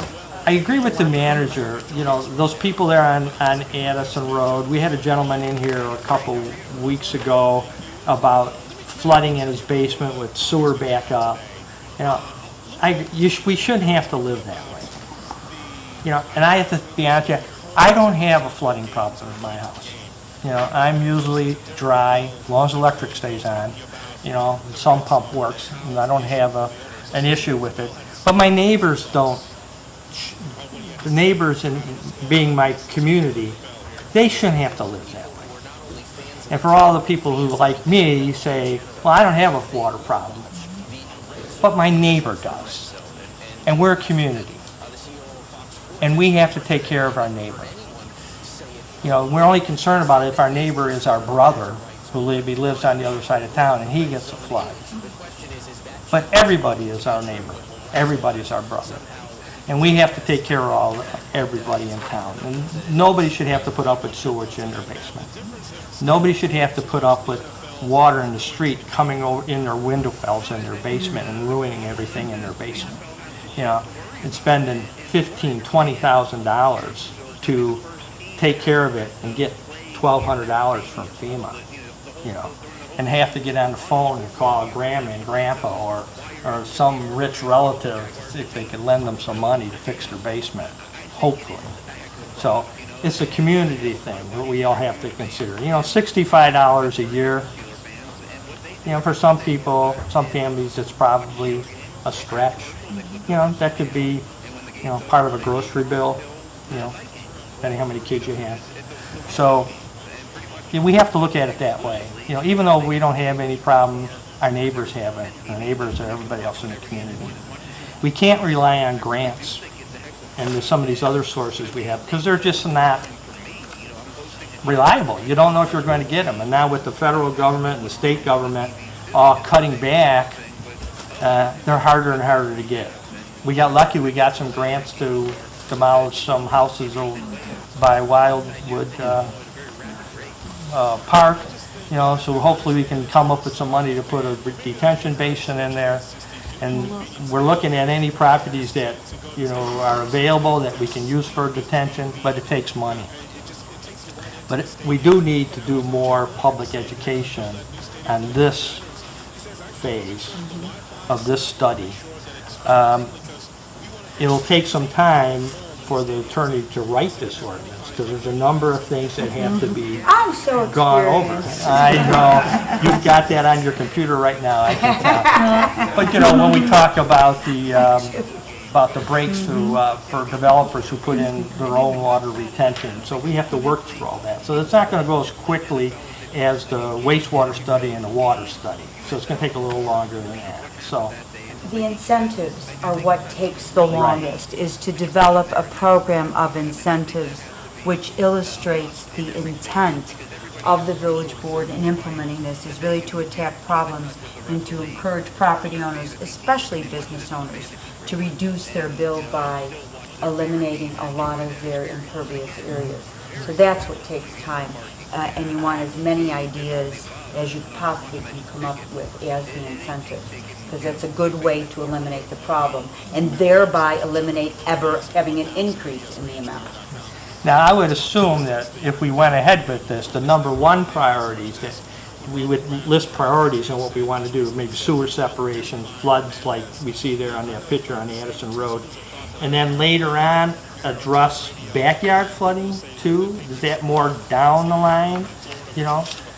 There were components for all of those in the study, that there would be money allocated to each of those. We allocate money to backyard drainage now. Yeah, I know, but you know, I'm sort of in the mood like, you know, I have more of a heart for the person who has his basement flooded and has sewage coming up than someone who, I hate to say, is maybe inconvenienced for a few days because there's water in their backyard, you know, and maybe that should go a little bit on the back burner depending on how severe that flooding is in their backyard. You know, there's got to be some type of a scale on who gets priorities. Well, obviously allocating the money would be a policy decision, but remember, the more complex projects take longer to develop. So it could be, you know, 6 months, a year before you even have those larger projects identified and costed out to even begin implementing them. Whereas some of the simpler backyard drainage problems could be implemented right away if the money were available. Do you have any idea how many people filed for FEMA assistance in Villa Park? How many filled out the form, even if they didn't get any money? That's not something that was disclosed to us. Okay. Do you have any idea on how many basements were flooded in Villa Park? Hundreds or? We had over 500 report damage. Right. So there's 500 residents there who had their basements or had damage, not counting the ones who have had chronic backyard floodings, which is probably a few hundred more who've had backyard floodings. So we've got probably somewhere around 700 to 1,000 residents who have some type of a flooding issue. So, which is it's a lot of people. So, okay. I just wanted to make those comments because, you know, I know it's a lot of money for $65 a year, but it's not a lot of money if you have to spend $15,000 to fix up your basement, put a new furnace in and everything else. So, thank you. Trustee Taglia? I would just like to thank Stanley Consultants for their studies. It's been a real education. You know, it's a very complex subject, how water moves through a village. So I would also like to thank Manager Keener for bringing this forward. I think it's important that the residents look at this and understand where the money's going to go. I know people will complain if they have to pay for this, but this is the number one problem we have in Villa Park. I hate to say that. I know roads are a close number 2, but when your house fills with sewage and flood water, it's a lot worse than hitting a pothole on Van Buren Street. And I think this will go a long way to helping us improve our roadways and keep them better if we can improve the flow of the stormwater out of our village. So I'd like to thank you for your time, and thank you, Manager Keener, for taking action on this important matter. And I hope that the residents will keep a positive outlook and work with the village on this. I know it's never popular when we have to pay more money, but I know this is something that's been neglected for many, many years, and it's about time that we all take a good, hard look at it and understand the situation we're in. And just like to thank you again. That's all, Madam President. It'll also increase property values. Absolutely. So. We're talking about an investment here, so. Trustee Aiello? Couple things. That, just so Addison Road doesn't think they're gonna be, we pass this and they're getting done. Addison Road's not even in this list of projects you gave us, correct? Not by name. Anything that would help Addison Road in particular in this group of projects? The flood control study. The flood control study on its own, the study itself, it would not necessarily, it would help give us something to learn what the project would be in the future that we would do. The study would do that. That's correct. You have to identify where the water can go. Okay, so what I'm trying to get at there is, the study helps but they're not going to recognize that as a benefit to them because there will be no benefit to them immediately with the next 9.5-inch flood. Unless whatever stormwater detention facility or whatever project you identify, having gone through that flood control study and implemented that portion of the flood control study on a construction basis, is actually completed. That's correct, but it could also include a component of buyouts. The flood control study can conclude certain homes can't be helped, and it's better off just buying them and creating open space. So that, don't forget that that is also a component of the flood control study. Understood, and I want to make sure we're clear that the way it was being stated earlier, it seemed like that portion of this cost would help, in particular, just because Addison Road was on the north of Addison Road, would be helped almost fairly quickly. Is the sense I got, and I just want to make sure that, at least for myself, that I understand that it's not exactly what was intended to be conveyed. And then the other thing is the pollutant treatment facility. There's no pollutant treatment facility we're planning right now, is there? When Al asked the question about what is going to happen to the pollutants that once these systems are implemented, my understanding was there was a pollutant treatment facility, but When you talk about pollutant treatment in stormwater, you're talking about natural grasses, detention basins with wet bottoms, infiltration swales, and green features that absorb water and absorb pollutants. There are structural pollutant removals. There's the vortex separators and other what they call manufactured best management practices, but they're basically structures that are put in the ground to absorb water. They're not huge plants that treat storm water. They're for individual properties and individual developments. so it's not like you're going to have a sanitary plant like Salt Creek Sanitary District. I hope not. That's only if the EPA changes the rules on us again. Understand. I'm sure they couldn't possibly do that to everybody in the country, so I'm sure we're safe there. And then the only thing that concerns me here is we're creating a taxing body, and we're going to then staff that taxing body. And that, to me, creates a lot of potential waste in an era where we're trying to shrink groups of parts of our government, where we're trying to bring two different departments together and combine those two departments in order to become more efficient. And instead, this seems to be going the opposite direction. Nobody feel that way? Doesn't look that way to anybody else? It's not intended to do that. What it's intended to do To create a revenue stream, I follow that. I understand we need that. And that to the extent it would require additional staff would only be maintenance because you'd have a little bit more money to better service the community. But it's not intended to create another taxing body. It's a fee that would be put to use by existing staff. I mean, I would agree with your point if it were. The last thing you want to do is create another tier of costs and administrative costs. Okay. Currently, our two enterprise funds, or two of our enterprise funds are water and wastewater. Those are together, it's the same staff, the same supervisor. Right. So, I mean, to add another utility, it could be absorbed by an existing department. All right. So I follow the revenue stream need. I follow that we're going to be able to add that to our budget, and actually it would be a separate budget item, so that would both be beneficial. I'd like to also check the ordinance when we get that far. When we get there. Thank you, Your Honor. Director Jaskelis made mention of Addison and Madison there, but obviously we can see from the picture it's flooded. And we talked, Director Jaskelis mentioned where does the water go, but it also is something we want to look at is where's it coming from? What watershed is it coming from? Is it within Villa Park? Is it in Lombard? Where is it coming from? So that's just as important as where it's going. Good point.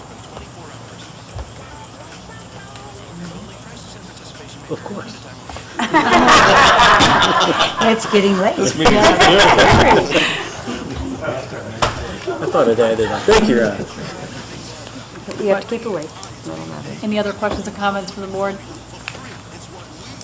You know, I'll ask one last question. Trustee Ayala. Any other ideas that staff had on how to generate the revenue stream other than doing this stormwater utility? Or if not staff, I mean, Stanley Consultants had. One way to do it is to increase your sanitary sewer rate even more. That's one way. So I could theoretically avoid the expense of all And this if you and just don't, if you increase my... don't do this, then you'll have to get it from taxes. Taxes would have to increase. So I've either got to increase my sanitary storm. There's a sanitary storm fee that I pay now. Do I have a sanitary storm fee that I pay right now even? Wastewater. Wastewater fee. Just wastewater, okay. I believe the law also allows drainage districts. Yes? Which would prove Trustee Ayala's point. That's what you don't want to do. And the other positive thing about the enterprise zone is that if you're saying to the people, we're going to tax you or a fee you or whatever Yeah. for these purposes, you got to use them for those purposes. And that's some kind of a guarantee to your citizenry that you are using the dollars they're paying to attack that problem. And that's a positive. And I think the most beneficial thing, as far as what we've all talked about in the past, was it's very difficult for us, not being accountants, or myself anyway, to read the budget and go, where did that money go exactly? I don't really follow it all the way through. And I think you could be able to much more easily track. An enterprise zone, Yeah. absolutely. And when you have an enterprise zone, and I don't mean, it's getting very late, but when you transfer money from the enterprise zone, so that if it's not being utilized for the very purpose that you agreed to, you know the portion that's not being utilized, because you have to do a resolution transferring it. So that's another positive thing. Anything else? Any recommendations? Move on?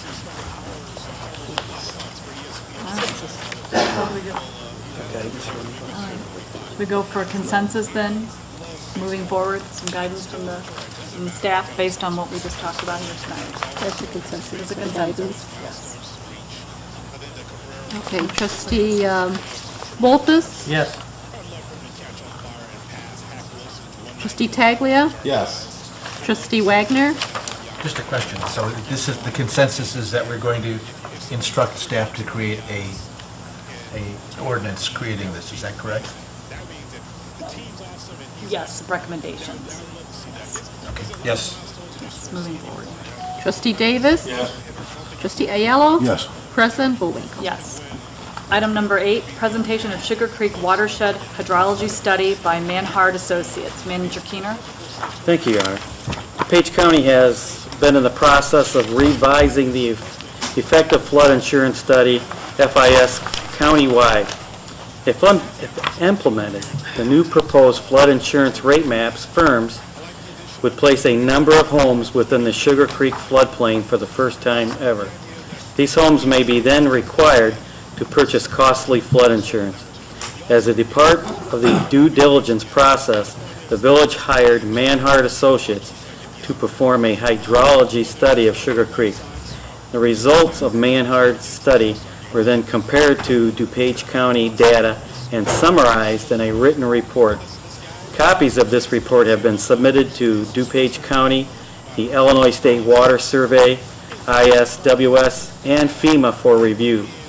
Manhard Associated will be making a presentation of their findings this evening to the board. And Your Honor, may I make some comments with this? Yes. Thank you. It's, for some time, we've been working to kind of, quite frankly, figure out what is going on with the revised flood insurance maps. And it's been staff's concern that residential properties after the revision of these maps will be placed within a flood plain area, more defined as very near to Lubkin, stretching down Van Buren, going clear over to the golf course.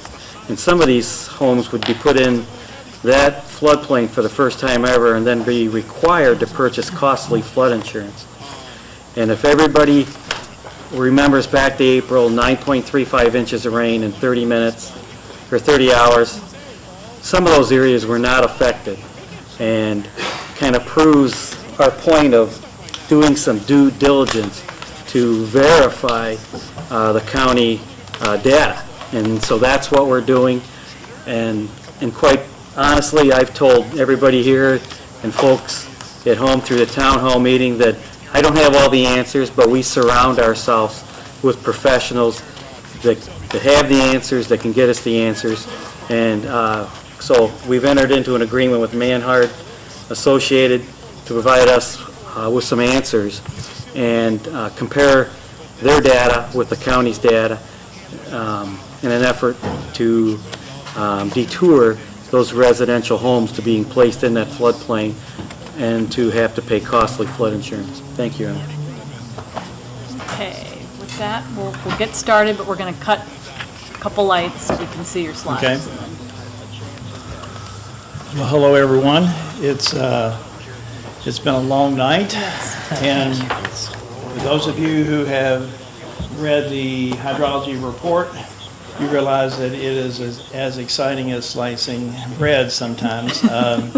I'm going to try to make it brief through the really technical mumbo-jumbo part and get to the business of the fact that why we did the study. Particularly, there was a study done in 2004 that became the effective or the current floodplain study of record. That was never really challenged.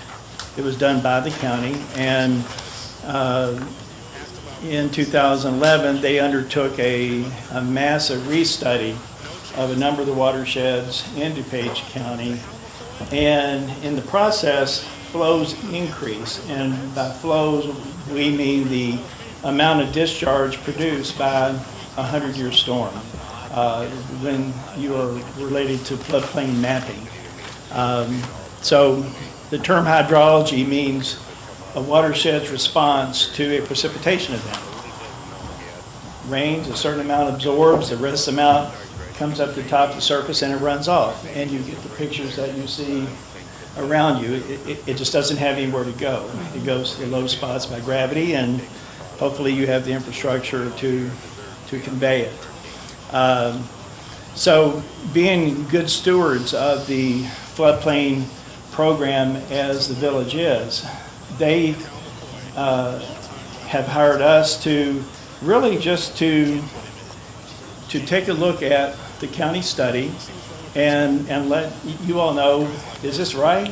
Because it seems to keep increasing the amount of flows, and the village has not been developed that much more, or the watershed has not been developed that much more than it was in 2004.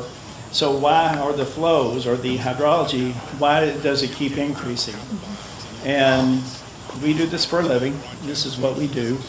And the way that DuPage County does their floodplain analysis is quite unique to DuPage County, meaning they are the only people that I know of in the United States that does things the way they do things. There are other methods that are used by engineers from coast to coast, north, south, east, to west, and those are the methods that we have employed. Add in a few razzle-dazzle stuff that we do with GIS and some of the automations that we employ to speed up the process. And we also go through a lot of effort to calibrate our models, and that's not something that is done by a lot of studies. It's just you run a model, you develop rainfall to runoff response, and here's your answer. But we calibrate our models to real storms. So without further ado, I'm just going to get into it. Let's see if I've turned it on. That's the first step, is turn your button on. So the need and the purpose is you all would just like to know if the county study is right or wrong, or how it is right or how it is wrong, to learn everything that you know about it, because flood insurance is riding on this. You know, people are being brought into the floodplain by the new study, and they're going to have to pay flood insurance. More developable land is being lost by the community, by larger floodplains. So the need and the purpose, this is from 2004. This is the effective flood study through the village. And in these zones is what's called the 100-year floodplain. Statistically, that means it's a storm that has the chance of occurring once every year, once every 100 years. And so the funny thing about it is that you can have 200 or 300-year storms in a matter of 20 years. So it's all based on statistics and probability. But when you add on the new, and there's a lot of acronyms here. Flood insurance study has an acronym of FIS. Preliminary flood insurance study has PFIS.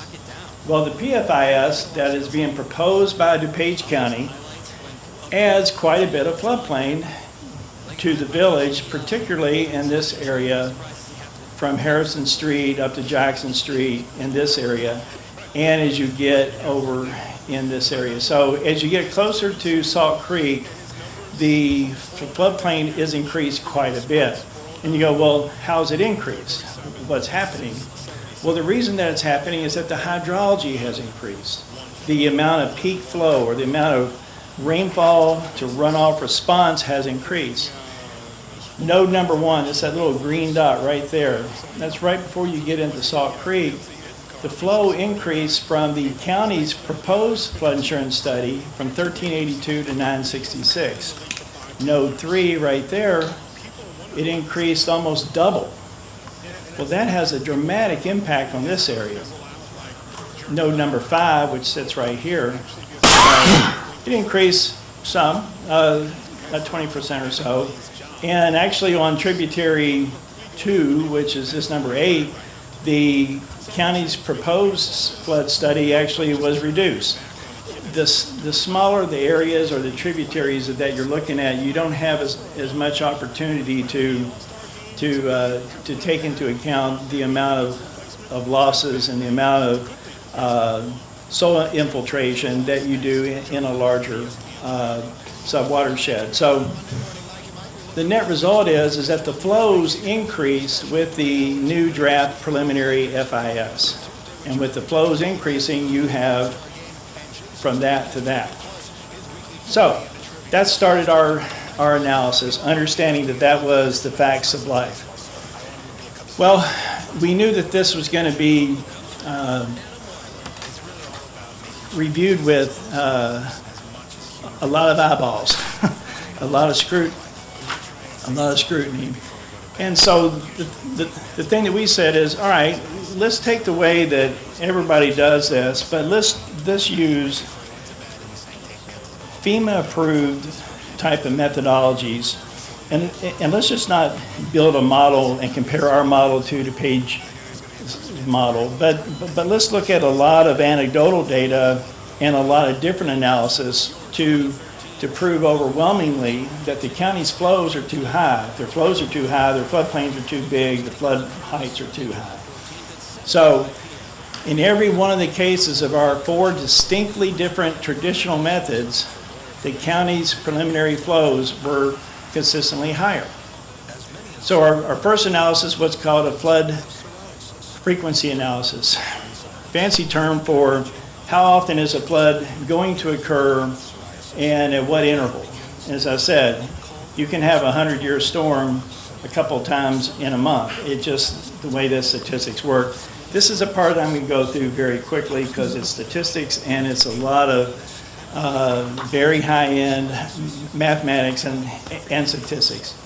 The interesting thing about the DuPage study was that they chose to use the O'Hare gauge. If you look at your area, and this is our study area, which actually extends beyond Salt Creek all the way to the interstate, and the Sugar Creek watershed is over in here. But they use some gauges to do their analysis. They used a bunch of storms over a period of a lot of years to come up with a statistical mapping of the floodplain. Well, we used the gauges that are right here in your project area, Elmhurst, Oak Brook, and Western Stream gauges.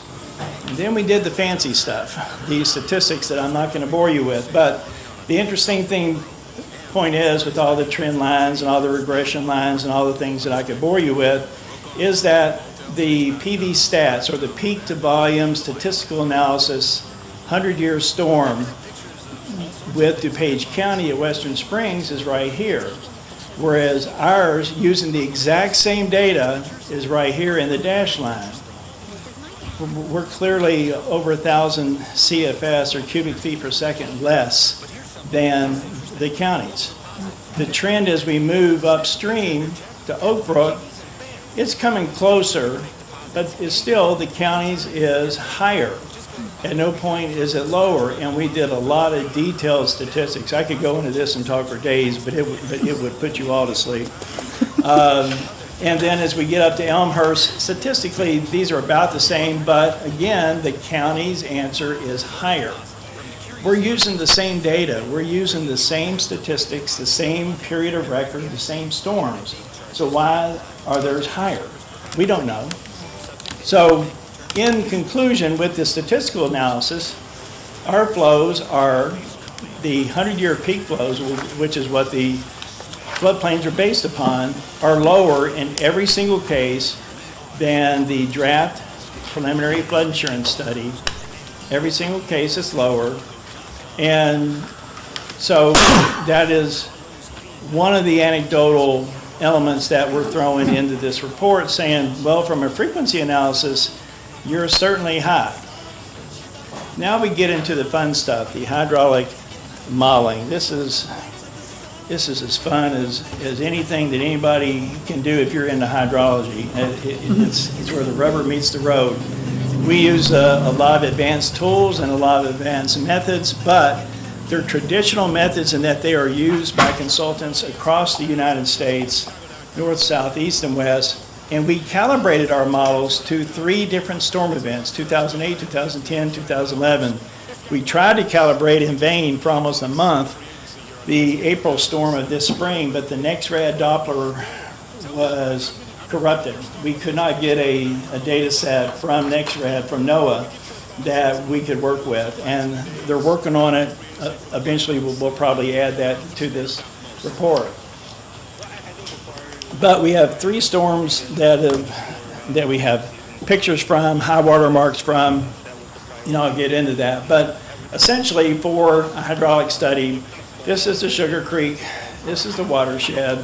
Our study area, though, is almost twice as big, because here's Salt Creek, and we have to go in and include these gauges that are up and down Salt Creek, and then we build a model, and that's a busy picture that will make you dizzy if you stare at it long enough.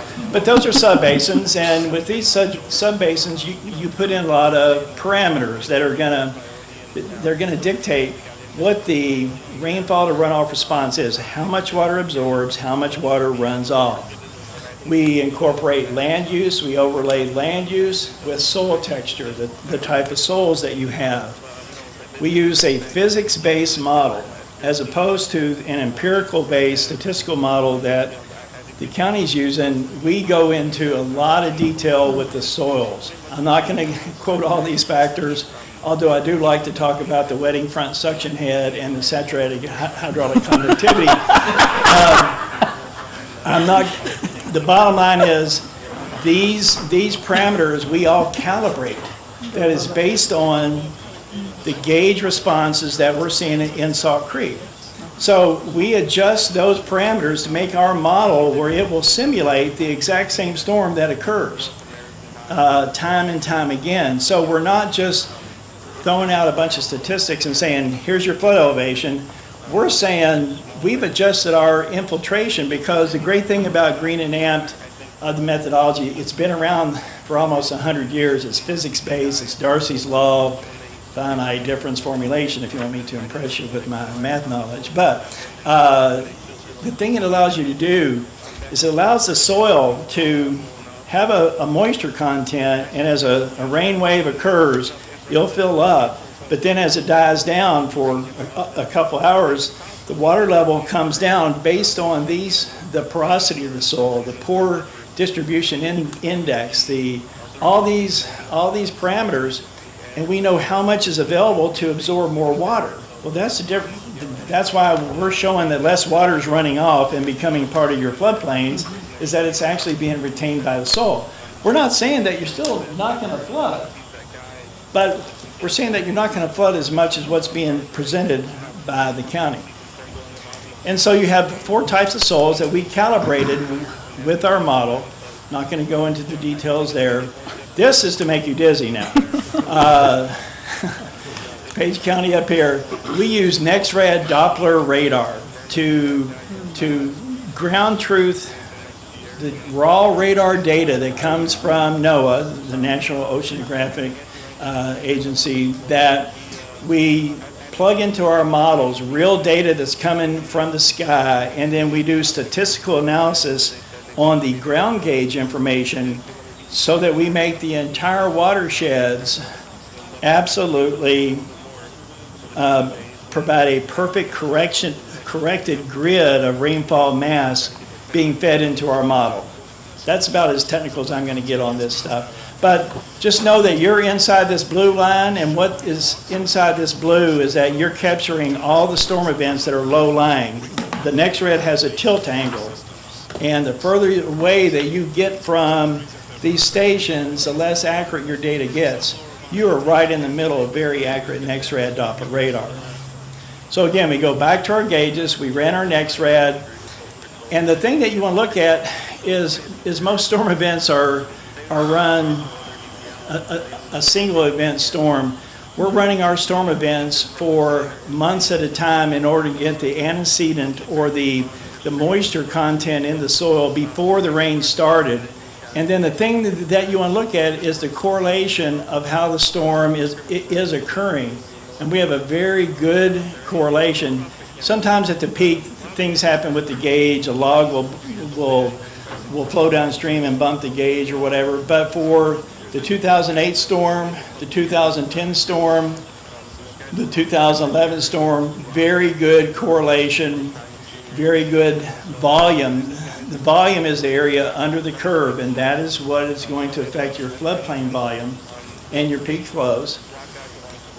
And now we take a look at the same the visual that we have these nodes or these comparison points at major roads throughout the watershed. And what we have shown is that we have reduced peak flows by 43 to 52 to 54 to 47% consistently. The yellow are on the mainstream, the white boxes are on the tributaries, and we have reduced the flows significantly. Well, if you reduce the flows significantly, you can imagine that's gonna. This is the 2004 study, the effective study. That's the new study. Here is our approximate floodplain study. You are removing a lot of property out of the floodplain.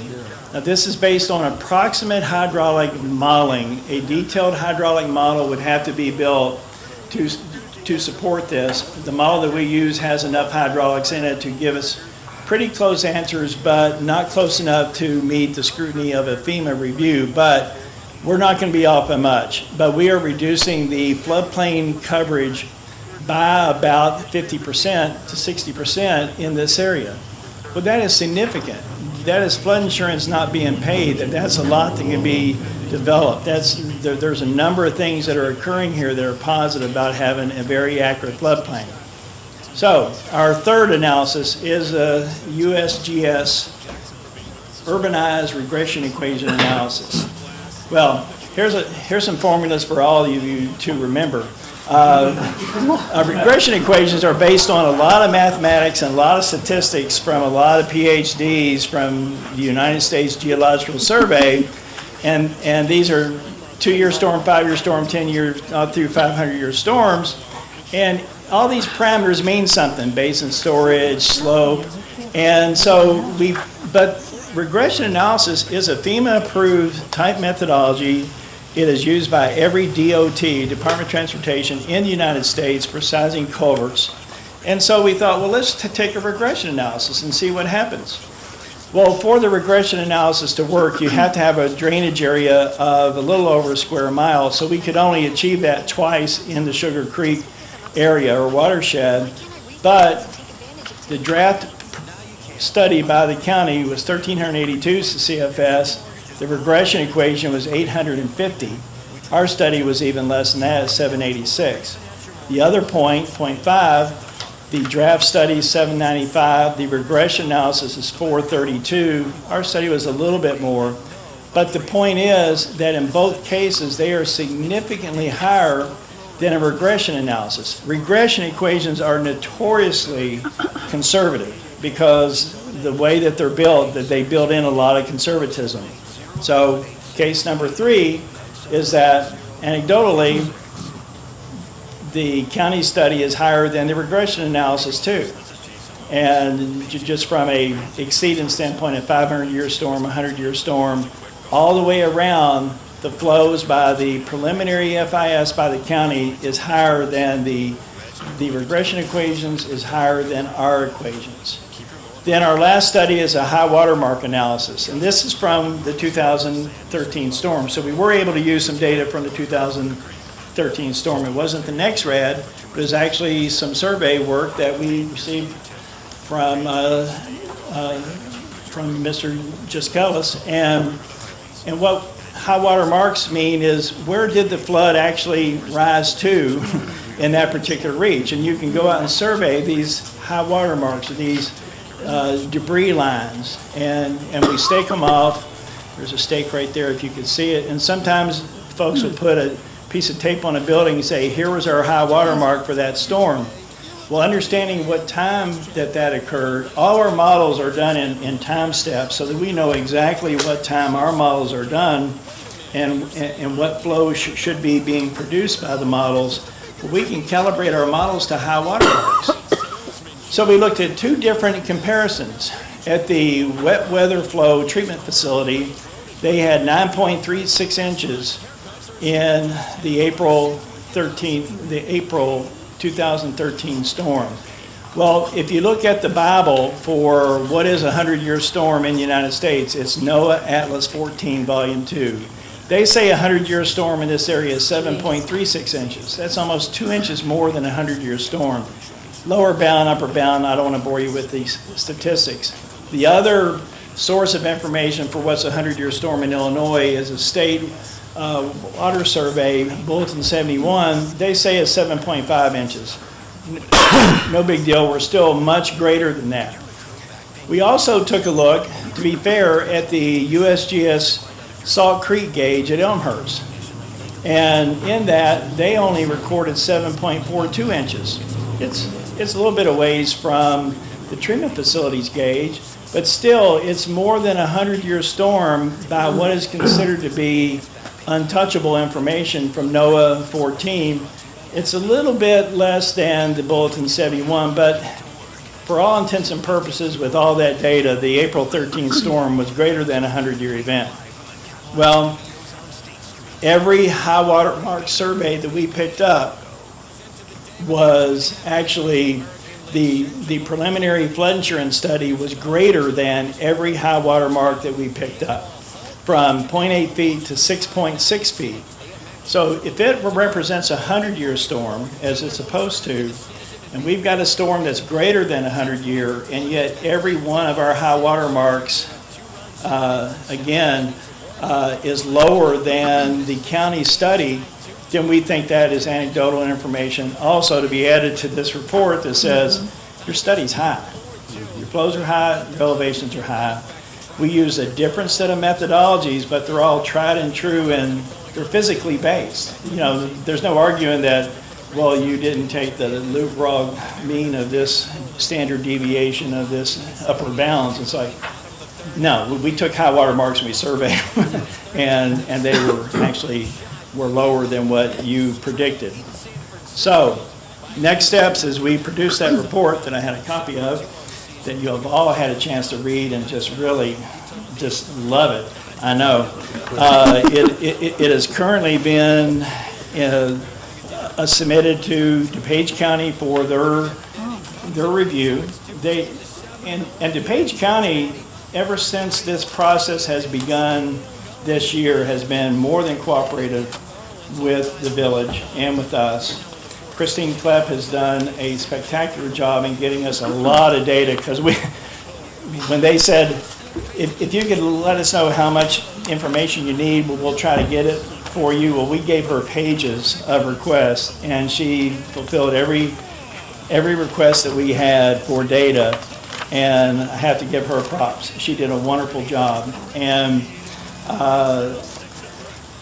but it's being reviewed by the county. It is also coincidentally being reviewed by the Office of Water Resources, State Water Survey, and FEMA Region 5 at some point here in the near future. All the responses were due by July 1st, and this was submitted by July 1st. The county is going to produce a set of preliminary maps. These were preliminary maps, but not the official preliminary maps. These were draft preliminary flood insurance study maps. The FEMA will have a 90-day public comment period starting in September to October, in that range from what we've been told. What we have discussed with VEDAS is, if we were to do a hydraulic study to complete the rest of the floodplain analysis, that could be submitted as a comment during the public comment period that is formal from FEMA, and that goes straight to FEMA. It doesn't go to DuPage County. And that's where we are often involved with communities, is we submit a study during the 90-day public comment period, and we've gotten a lot of studies turned around and by this type of approach. So that's the steps that are currently being considered, and the reviews are ongoing. There will be some comments from DuPage County and from the other agencies, and we'll address those. But we feel that we did this straight down the middle of the road with no prejudice, and we use every example of a methodology that we could use to make this irrefutable and bulletproof. So we're anxious for the reviews, because we're pretty excited about the results of the study.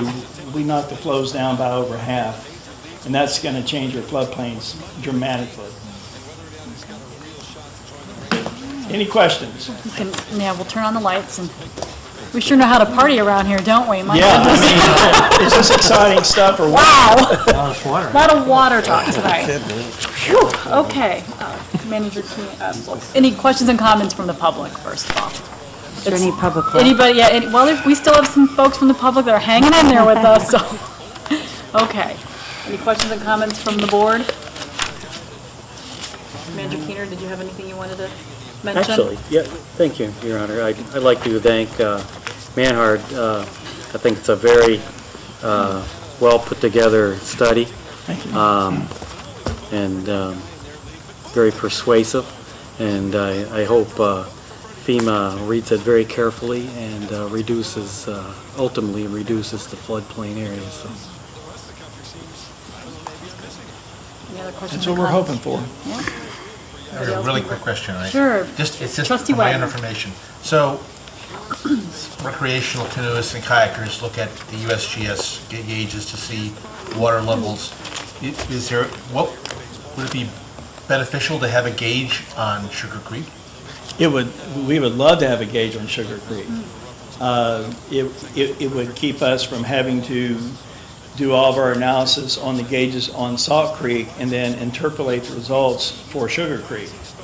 But the one good thing about the gauges on Salt Creek is that DuPage County had done the same thing and compared the same gauge information. So we had a one-to-one comparison at each one of those gauges.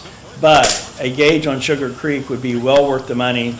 And as you look at I've heard a lot of talk tonight about your stormwater utility and your master plan and various flood mitigation projects that you want to do in the future. The model that we created for you all for this is all you need to do all that work. It has everything has 3 different storms. It's calibrated all those fancy parameters that we talked about.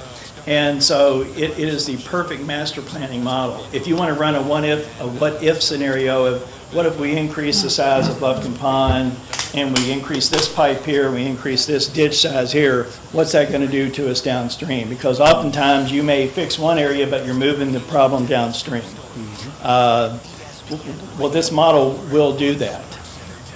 So you, in essence, got a model for a master plan in addition to the base model for the hydrology for a detailed flood study. So there's a lot of usefulness out of this report that goes beyond the bounds of just getting flood insurance rates and floodplain elevations revised, and that you have a master plan model that is calibrated to 3 different storms. You will never find that anywhere else. So. Multi-purpose plan, that's a good thing. Yeah, I mean, it's a perfect thing to try out the what ifs, because we do that all the time for communities. And even with the stormwater utilities, it's because with the utilities, and we've done a bunch of them also, like the village attorney, we have seen about every aspect of the utilities, but having a model to go in and look at what's the benefit cost for all of this helps out on the stormwater utility decisions, but it also helps out in your grant funding analysis as well. And just up the road at Addison, we got them $6 million in grant money. We got grant money for Vetus just a few years ago for some buyouts. And just by the fact that we had some models that we could easily adapt and go in and prove to FEMA. And also we teach the benefit cost modules also around the U.S. So if you ever need any help with funding, just let us know. Thank you. Thank you for your time. And all right, I guess now we just kind of we're in a wait and see approach based on what the county's going to be doing. So. And we'll get some comments, and we'll keep in constant correspondence with Vetus. Okay. Except while he's in Lithuania. But in 2 weeks he'll be hit hard with a lot of things, I'm sure. Right. Well, okay. Well, thank you very much. Well, thank you Appreciate for the opportunity. Your time. Yes. It's great to meet everybody. I've had a number of you before, but it's great to stand before you. We're very proud of this report, and thank you. And we're happy for the opportunity to work for the village. Thank you. Thank you. Appreciate your time. And I'm going to unplug my computer while you're setting up for whatever else. Well, we're going to move on to item number 9 then. Madam President, a quick question. So when will we know that Trustee Wagner. been successful in making our case? We should hear from DuPage County within about a month, because they have to go ahead and produce the preliminary maps for the 90-day FEMA public comment period. I have a feeling that they're going to call us up and invite us up for a meeting and say, let's talk about a few of these things you all did. That's fine. We welcome that all day long. So. Any other questions and comments? Good? Okay. Moving on to item number 9. Consider an ordinance amending Chapter 19 of the Municipal Code of the Village of Villa Park, DuPage County, Illinois, regarding theft. Manager Keener. Thank you, Your Honor. The police department, through its law enforcement mission, routinely arrests persons suspected of committing crimes. Once taken into custody, these arrestees are processed into the criminal justice system through a practice commonly referred to as booking. Booking usually involves a temporary incarceration, fingerprinting, booking intake paperwork, mugshot, photograph, bond bail posting, and possibly a transport to the county jail. Many police agencies recoup some of the booking expenses through the imposition of a booking fee ranging from $25 to $50. In calendar year 2012, the Villa Park Police Department processed approximately 1,000 adults through booking. Thank you, Your Honor. Questions and comments from the public on this item? Questions and comments from the board? Madam President? Yes, Trustee Volpus. Now, this only applies to bookings for theft? Chief Pavlicek's approaching the podium. sorry, my leg fell asleep. The modification is to Chapter 19 of the ordinance, which involves the police department. It's my typo that I didn't proofread. Theft is left over from the draft that I used before to bring this forward. So, no. The words regarding theft will go in the title where it says amending Chapter 19 to be in parentheses, say police department. That's the title of Chapter 19 of the code. That's my error. And it doesn't involve any booking of minors. No, there's adults only. Any reason? I just haven't seen any other police department trying to impose that fee on a juvenile. So I'm thinking maybe the Juvenile Court Act might have something to say about that. I was just curious.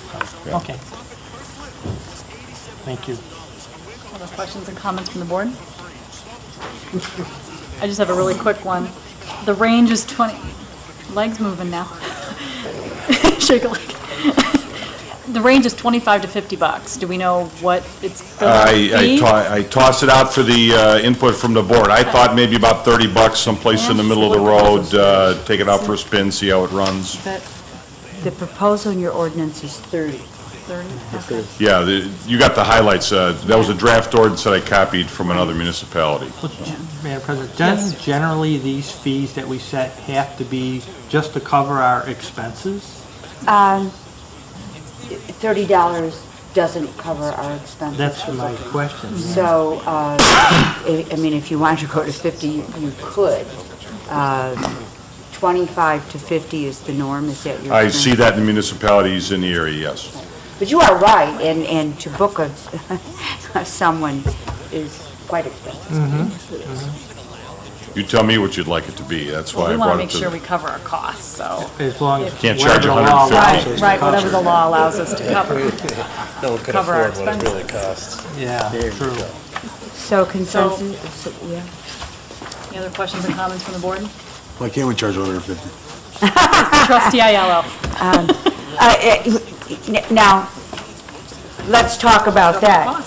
We go too high, the ordinance is well drafted, as the chief has used to other communities, allows for a hearing if you don't want to pay. The higher you go, the more it's going to cost you to administer. Take it to the water discussion. So Yeah. that the reality and practicality of it is 50 is right there. Low enough not to create a lot of additional administrative costs, high enough to assist us with our costs. But that was a good point. So for 50 bucks, it's not worth 50 bucks, appealing. it's not worth appealing and Yeah. going through and waiting for someone to For hear. 150, I might It may give it a be. shot. Okay. I'd say 50 bucks. That's what I'm thinking. We will, What's the consensus here, yeah? If there's no other questions and comments from the board? About this? No? All right, What's the lawyer say? well, okay, what? Okay, Attorney Orr? consensus to go forward, and we'll be sure that you get an accurate, clean, without typo ordinance. That would be fabulous. With, yes, with an Maybe your accurate, first, too. with an accurate No more fee. days off for my proofing my stuff. No, there's another couple words, we'll get it perfect. Okay, so then consensus to move this forward? We'll do a consensus? Trustee Bolfus? Yes. Trustee Taglia? Yes. Trustee Wagner? Yes. Trustee Davis? Yes. Trustee Ayello? Yes. President Bowie? Yes. Item number 10, consider an ordinance authorizing the fourth and final amendment to the annual budget for the Village of Villa Park for the fiscal year commencing on May 1st, 2012 and ending on April 30th, 2013. Manager Keener? Thank you, Your Honor. During fiscal year 2012-2013, specific expenditures for certain objects or purposes have exceeded the amount budgeted. In order to remedy any over expenditure of budgeted items, it is necessary for the village to adopt a budget amendment ordinance. One of the duties assigned to the budget officer refers to the revision of the annual budget. Specifically, at any time during the fiscal year, a two-thirds vote of the corporate authorities may delete, add, change, or create subclasses with object classes or even object classes themselves. This final budget amendment number 4 is to bring the budget line items to reflect the year-end balances. It is recommended that an ordinance be adopted amending the fiscal year 2012-13 annual operation budget that was approved by the village board on April 23rd, 2012. Thank you. Okay. Questions and comments from the public? All right, questions and comments from the board? Trustee So this is just, we're just recognizing what's happened in actuality. That is correct. Any other questions and comments from the board? Okay, consensus to move this forward? Trustee Taglia. Yes. Trustee Wagner. Yes. Trustee Davis. Yes. Trustee Ayello. Yes. Trustee Bolfus. Yes. President Bullwinkle. Yes. Item number 11, consider an ordinance authorizing the sale of public auction of personal property, seized and fleet vehicles owned by the Village of Villa Park. Manager Keener? Thank you, Your Honor. The Obernoff Auction Services, Inc. will charge an administrative fee which will come out of the proceeds from the sale of surplus vehicles and equipment. Upon payment for the full auction price, the village manager is hereby authorized and directed to convey and transfer title to the aforesaid personal property to the successful bidder. We do this every once in a while when we have maybe 5 to 10 vehicles that we want to auction off, and this time we have, it looks like maybe 8 vehicles or so. And it's staff's recommendation that we go with over and off auction and sell them just as we have done in the previous times. And thank you, Your Honor. Questions and comments from the public? Questions and comments from the board? I just have one really quick question. The proceeds from the auction, will that go into the vehicle replacement fund? Yes, Your So Honor. that is specifically earmarked for that? I believe so. It looks like the opening bid's $100 for each one, so, okay. Roll call vote? Trustee Wagner. Yes. Trustee Davis. Yes. Trustee Ayello. Yes. Trustee Bolfus. Yes. Trustee Taglia. Yes. President Bullwinkle. Yes.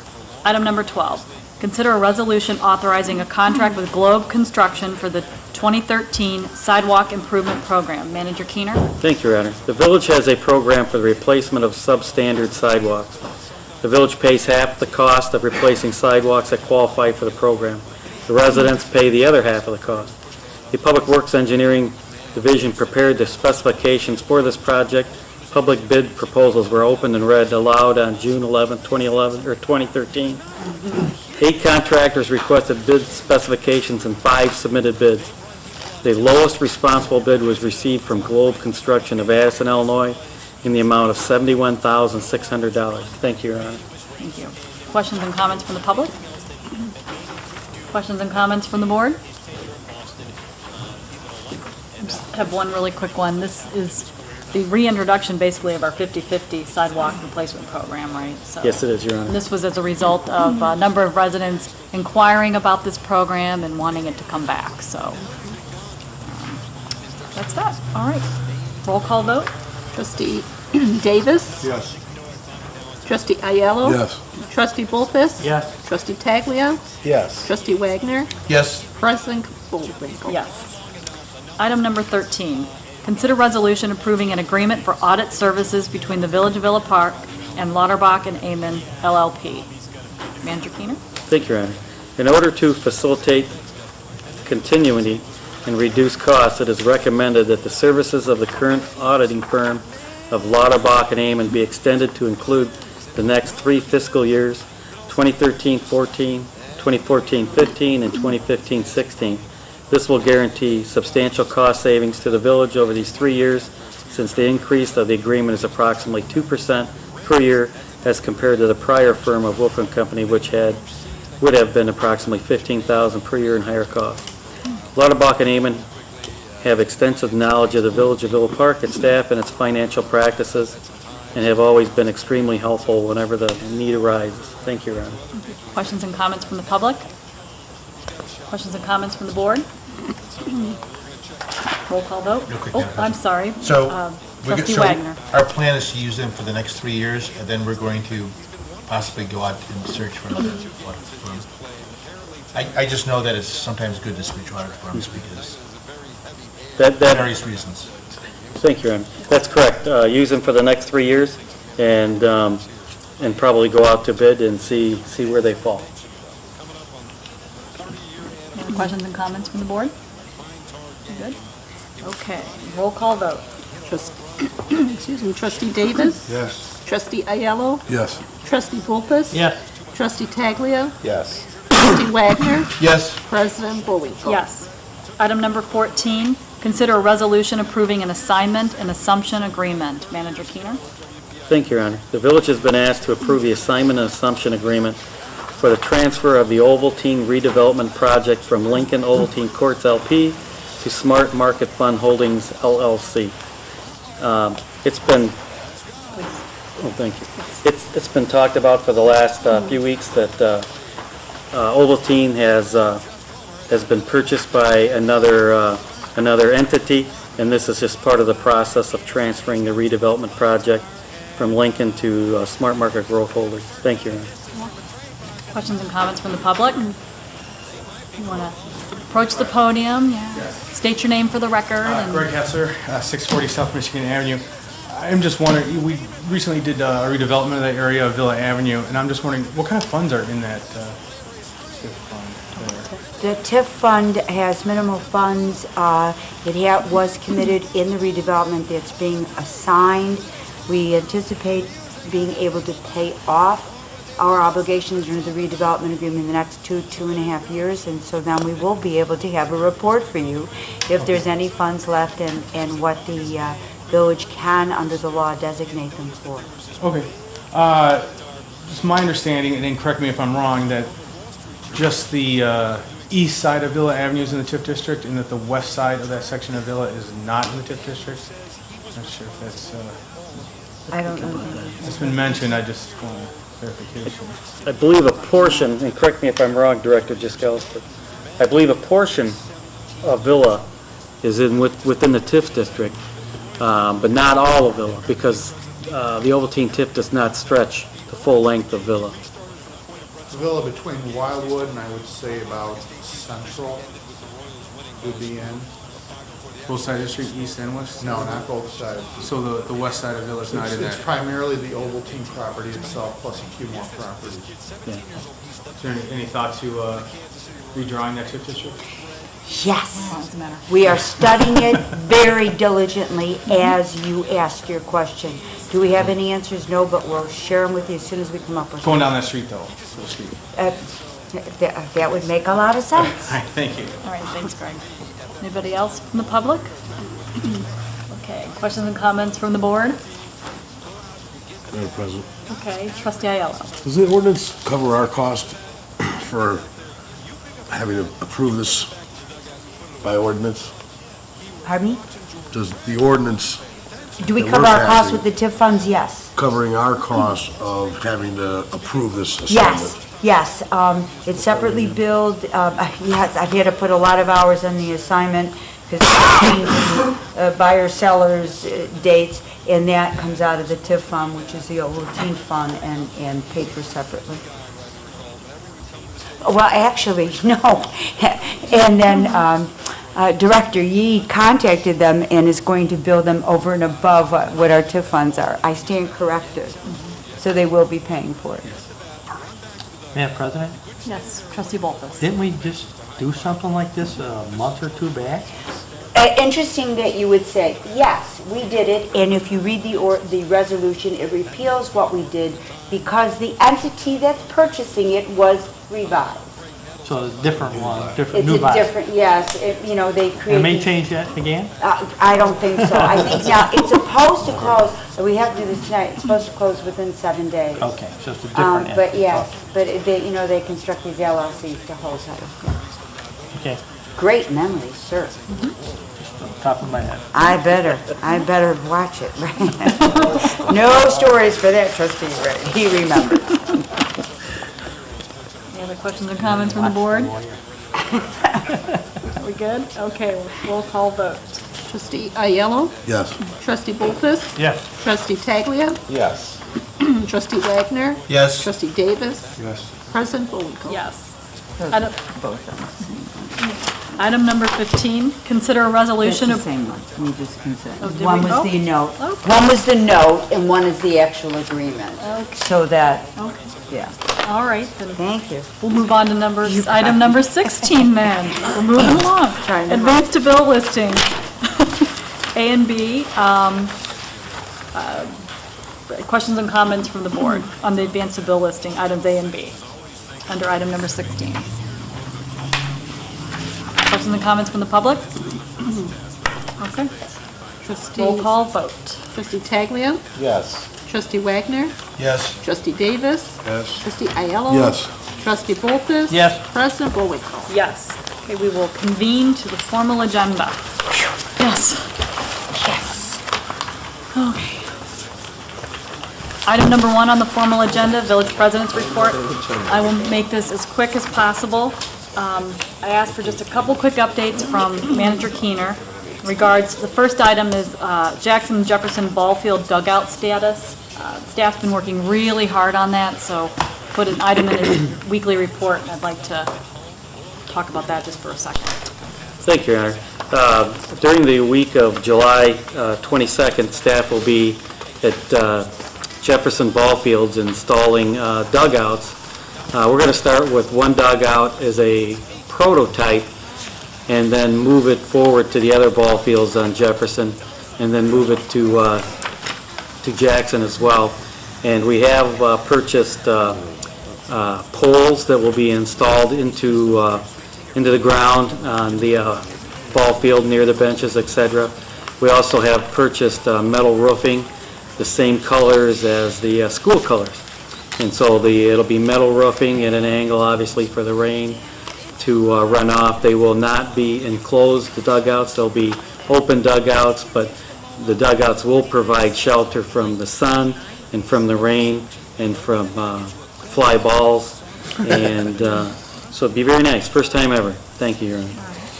And then the second item, just a quick update on the skate park's grand opening status, how that's moving along. That's a good question, Your Honor. And right now, staff is reaching out to the volunteers, and we'll be contacting the vendors and putting together a master list of individuals to invite to the grand opening based on their availability. And at that time, we'll move forward probably, I would say, in August sometime with a grand opening for the skate park. And if you haven't visited the skate park and played on the equipment, one of the most interesting things is underneath the equipment, which is like AstroTurf, and below the AstroTurf is probably a 3 to 4 inch cushion of foam throughout the area. And then on top of the foam is the AstroTurf glued, etc. But it's really comfortable. I don't think I've ever seen as many children and adults on that area as what's happening now. On that field, the ball field next to the playground, we have a lot of adults, mothers and fathers watching the ball game while their kids are playing on the equipment. Staff is looking at constructing another drinking fountain. There's only one in the area, and probably should be another one near the playground. And but well-used skate park is doing very well. The times I've been there, it's probably been 20 to 40 individuals, and actually have stopped me and thanked me, and have really enjoyed using it. So, and of all ages, could be adults, kids, could be skateboards, and rollerblades. So it's really being used. Thank you, Your Honor. I've been out there too, and just what the volunteers and staff have done, with the flower beds and the equipment. It really is quite a park. So if y'all haven't been out there yet, highly recommend taking a look, and there's always somebody out there. So it's been really neat to watch it evolve. Also want to just thank the folks that attended our recent town hall meeting on June 24th. We had a long night that night too, and we just really appreciated all the people that came out to be with us. I mean, on a night where the storms were pretty ferocious at the front end, ironically enough, and also it was the night of the Stanley Cup Finals. Who knew?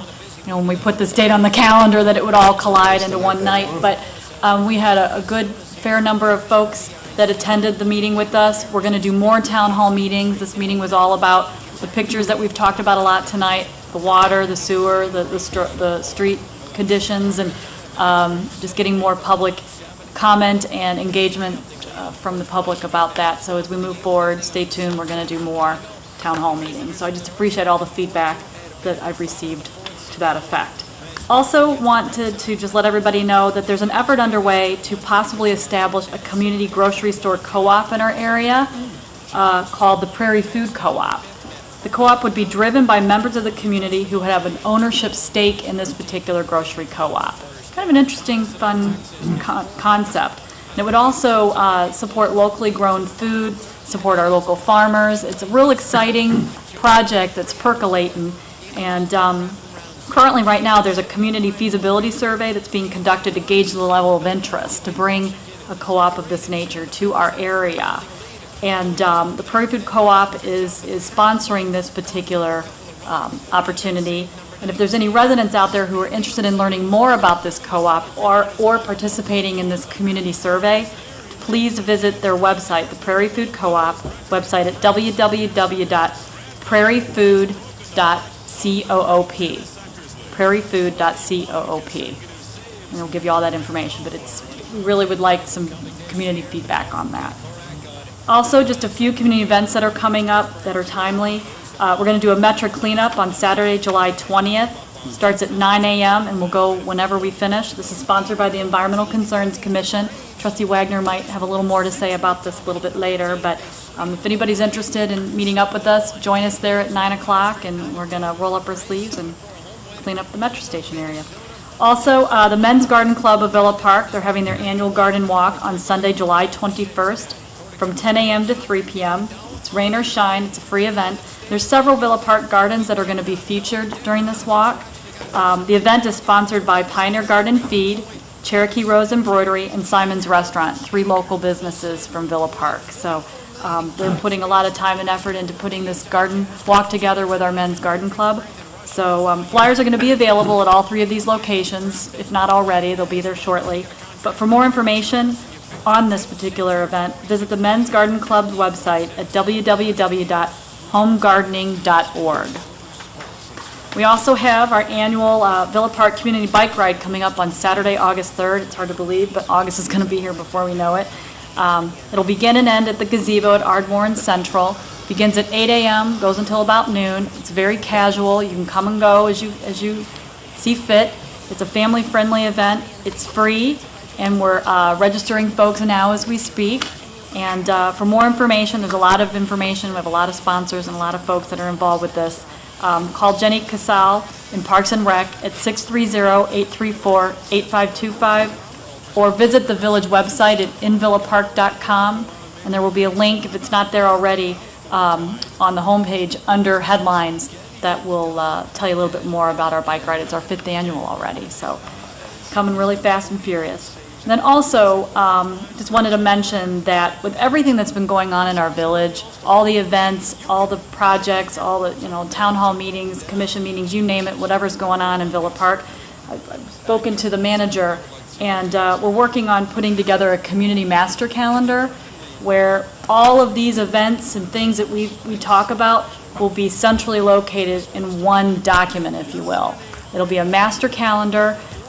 So it'll help all of us, the board, the residents, anybody who wants to know what's going on.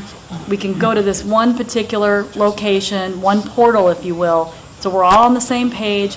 We can all, kind of have an idea of what's going on in our village, because there's a lot happening. I mean, a lot. I mean, we could spend the rest of the night talking about everything that's going on. So we're working hard to put something like this together, and we'll keep you posted on this. But the purpose is to not only help with our planning, but also to just so we all know what's going on in Villa Park and when it's happening. So master calendar's coming your way. So with that, I'll move on to item number 2, public comments on agenda items. This is your opportunity to step forward. Try to keep your comments limited to 3 minutes if you can. Yes, I'll be shorter than that. State your name for the record. Greg Hassler, 640 South Michigan Avenue. I'm on what's the your mind? Planning and Zoning Commission, and oftentimes ordinances are written broadly to cast a wide net to make them as effective as possible.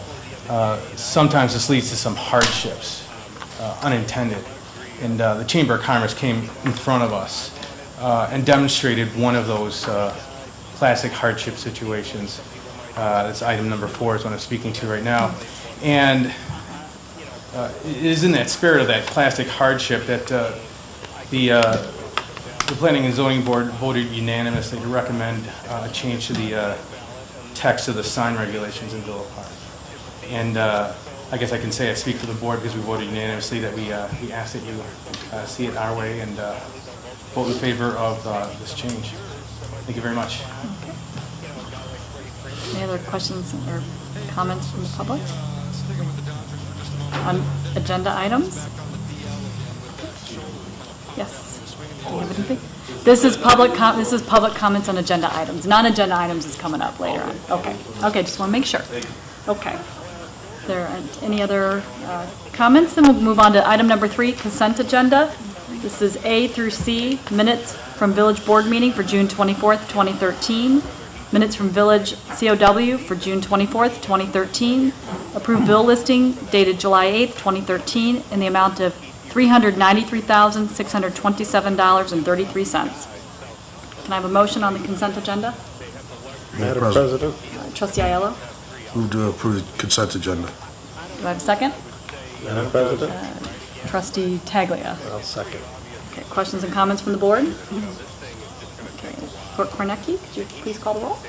Trustee Davis? Yes. Trustee Aiello? Yes. Trustee Bolfus? Yes. Trustee Taglia? Yes. Trustee Wagner? Yes. President Bullwinkle? Yes. Number 4 on the agenda, first reading of an ordinance amending the text of the sign regulations in the Villa Park zoning ordinance regulating Chamber of Commerce Business of the Year banner.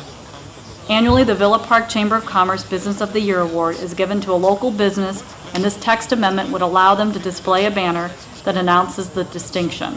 Text amendment to Article 19 of Appendix C, Village of Villa Park Basic Zoning Ordinance, will allow a banner sign recognizing one business in the village as Business of the Year, as determined by the village's Chamber of Commerce, to be posted at the business during the year of the award.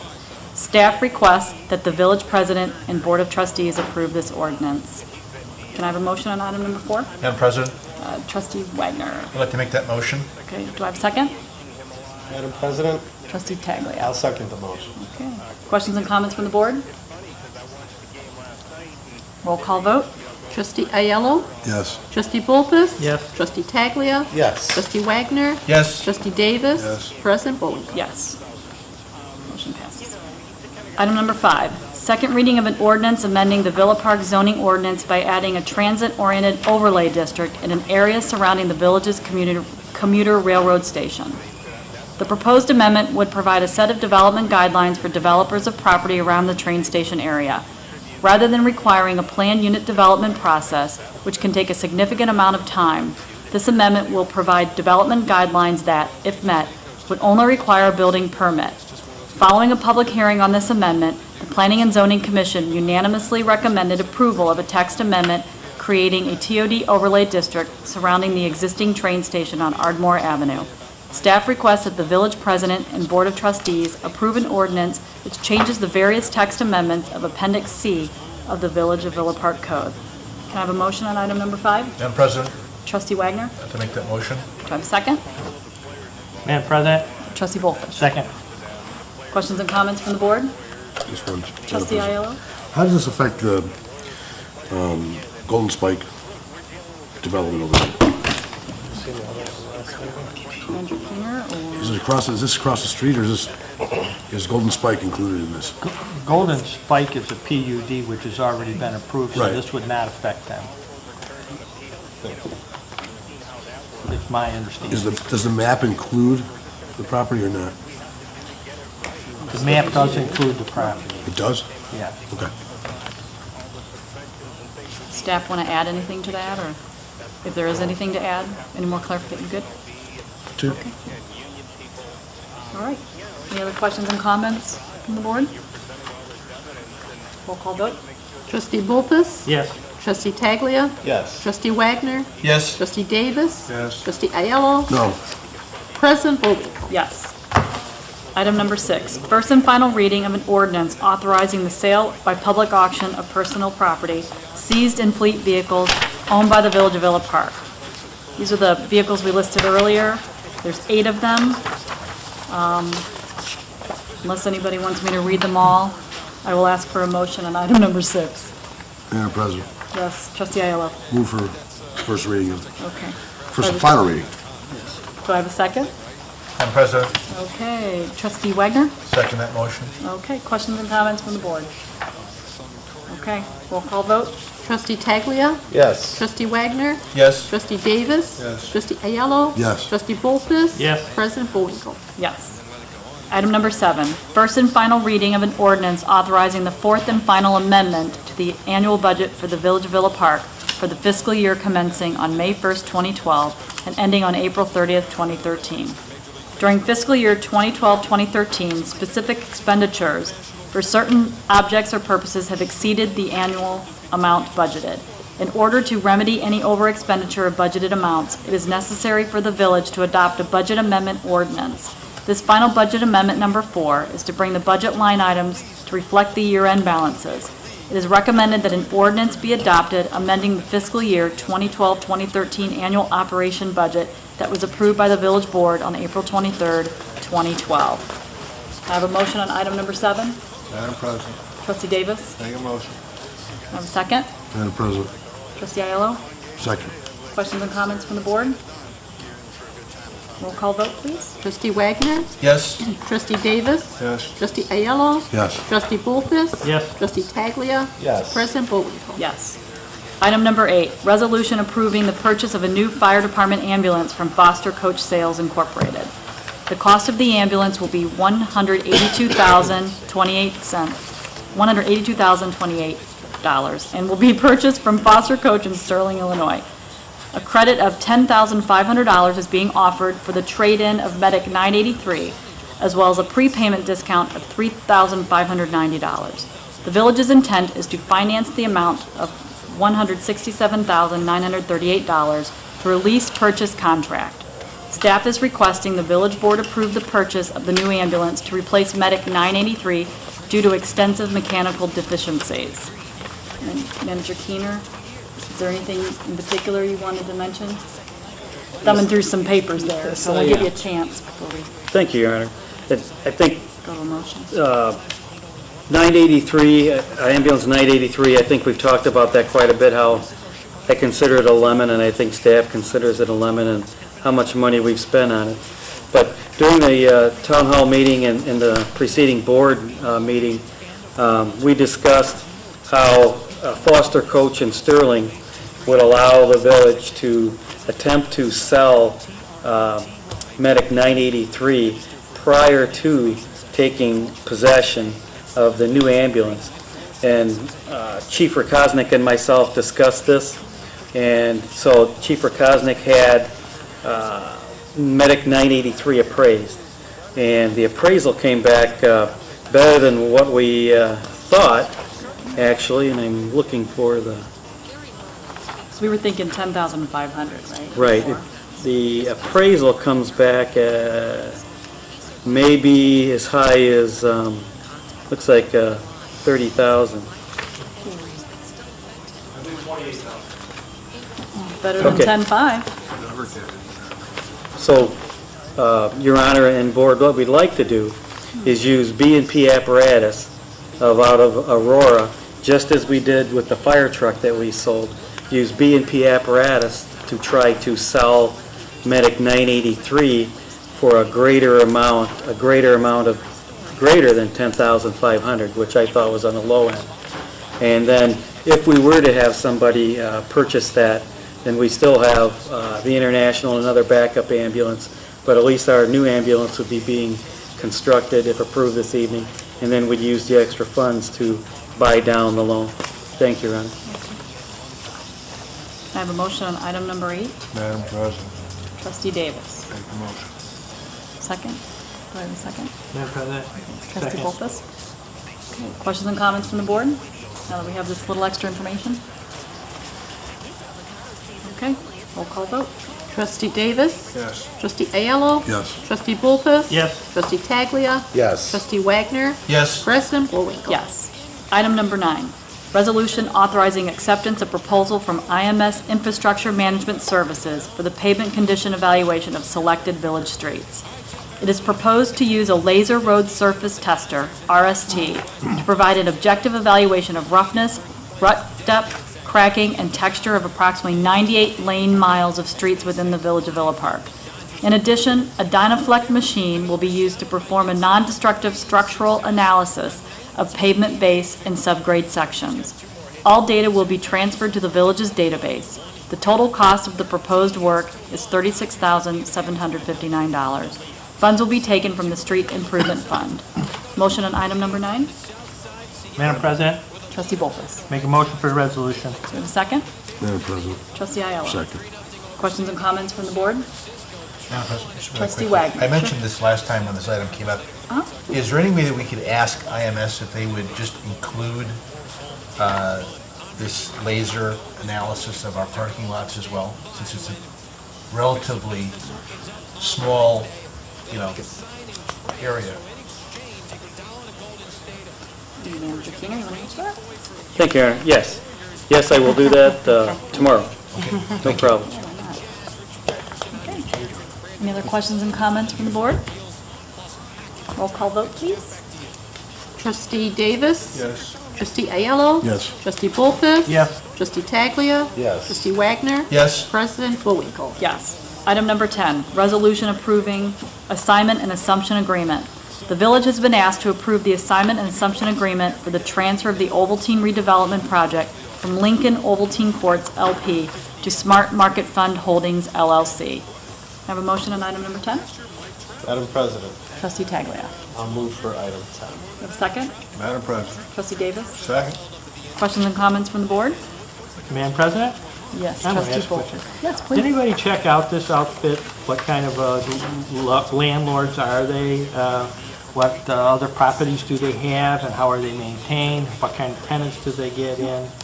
I hate to squash this deal with the Ovaltine, but, we have to be aware of what we're dealing with. Manager Keener and I met with the owners of Stockbridge, and they've developed a number of developments in and around the country, in Atlanta, in Seattle, Philadelphia, all very high-profile, good projects. And then they hired McCaffrey Interest, which is a firm in downtown Chicago. And so they have shown experience in building, developing, and acquiring key properties in key cities, and they seem to be very good operators of McCaffrey Interest. We met with their property management firm, and we'll be meeting with them again soon to talk about how they're going to manage the property. So they are very professional. Thank you. And I can also vouch for that too. We had an opportunity to really take a close look at their portfolio, and it's pretty impressive. Very. So they seem to know what they're doing. Thank you. Any other questions and comments from the board? Okay. Roll call vote. Trustee Bolfus? Yes. Trustee Taglia? Yes. Trustee Wagner? Yes. Trustee Davis? Yes. Trustee Ayello? Yes. President Bullwinkle? Yes.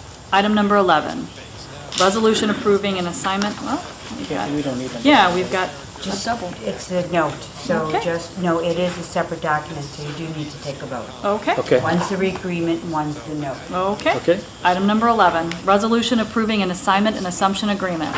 In connection with the sale of Ovaltine Courts, the village has been asked to transfer all of Ovaltine's right, title, and interest in the TIF agreement and the TIF note to the new buyers.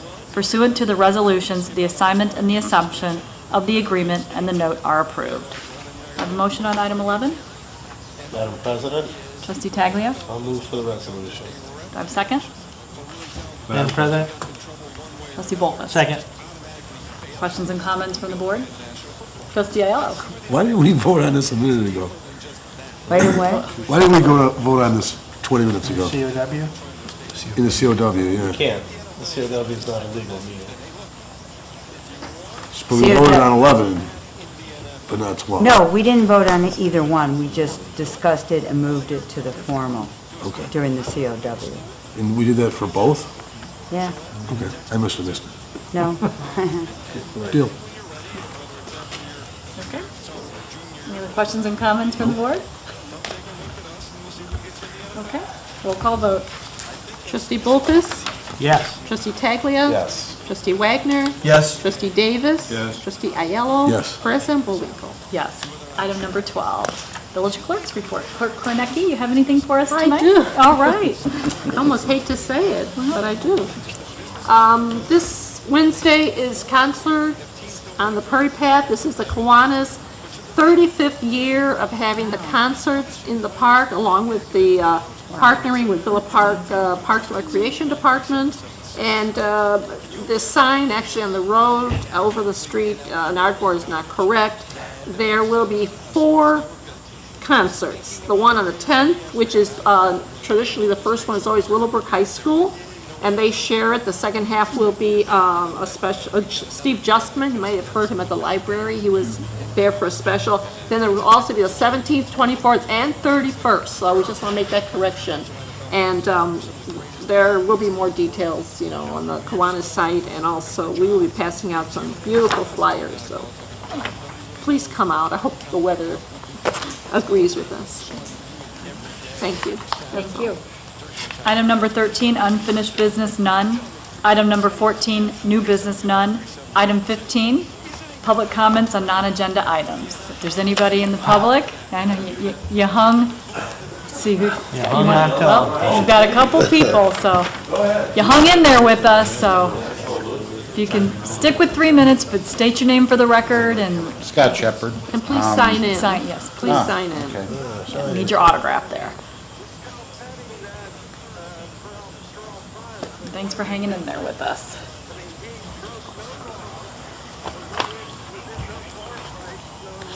I listened to a lot of discussion tonight on water rates going up and everything else, and it sounds like a significant amount. Now, I know our infrastructure is failing, and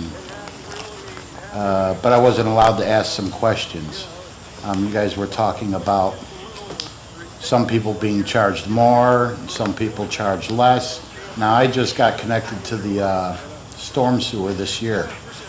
My neighbor and I paid, you know, our 50% of a significant amount to connect to the storm sewer. So we're going to get charged more because we're using that? Is that what your ordinance is doing? You said people that use the system more than others and...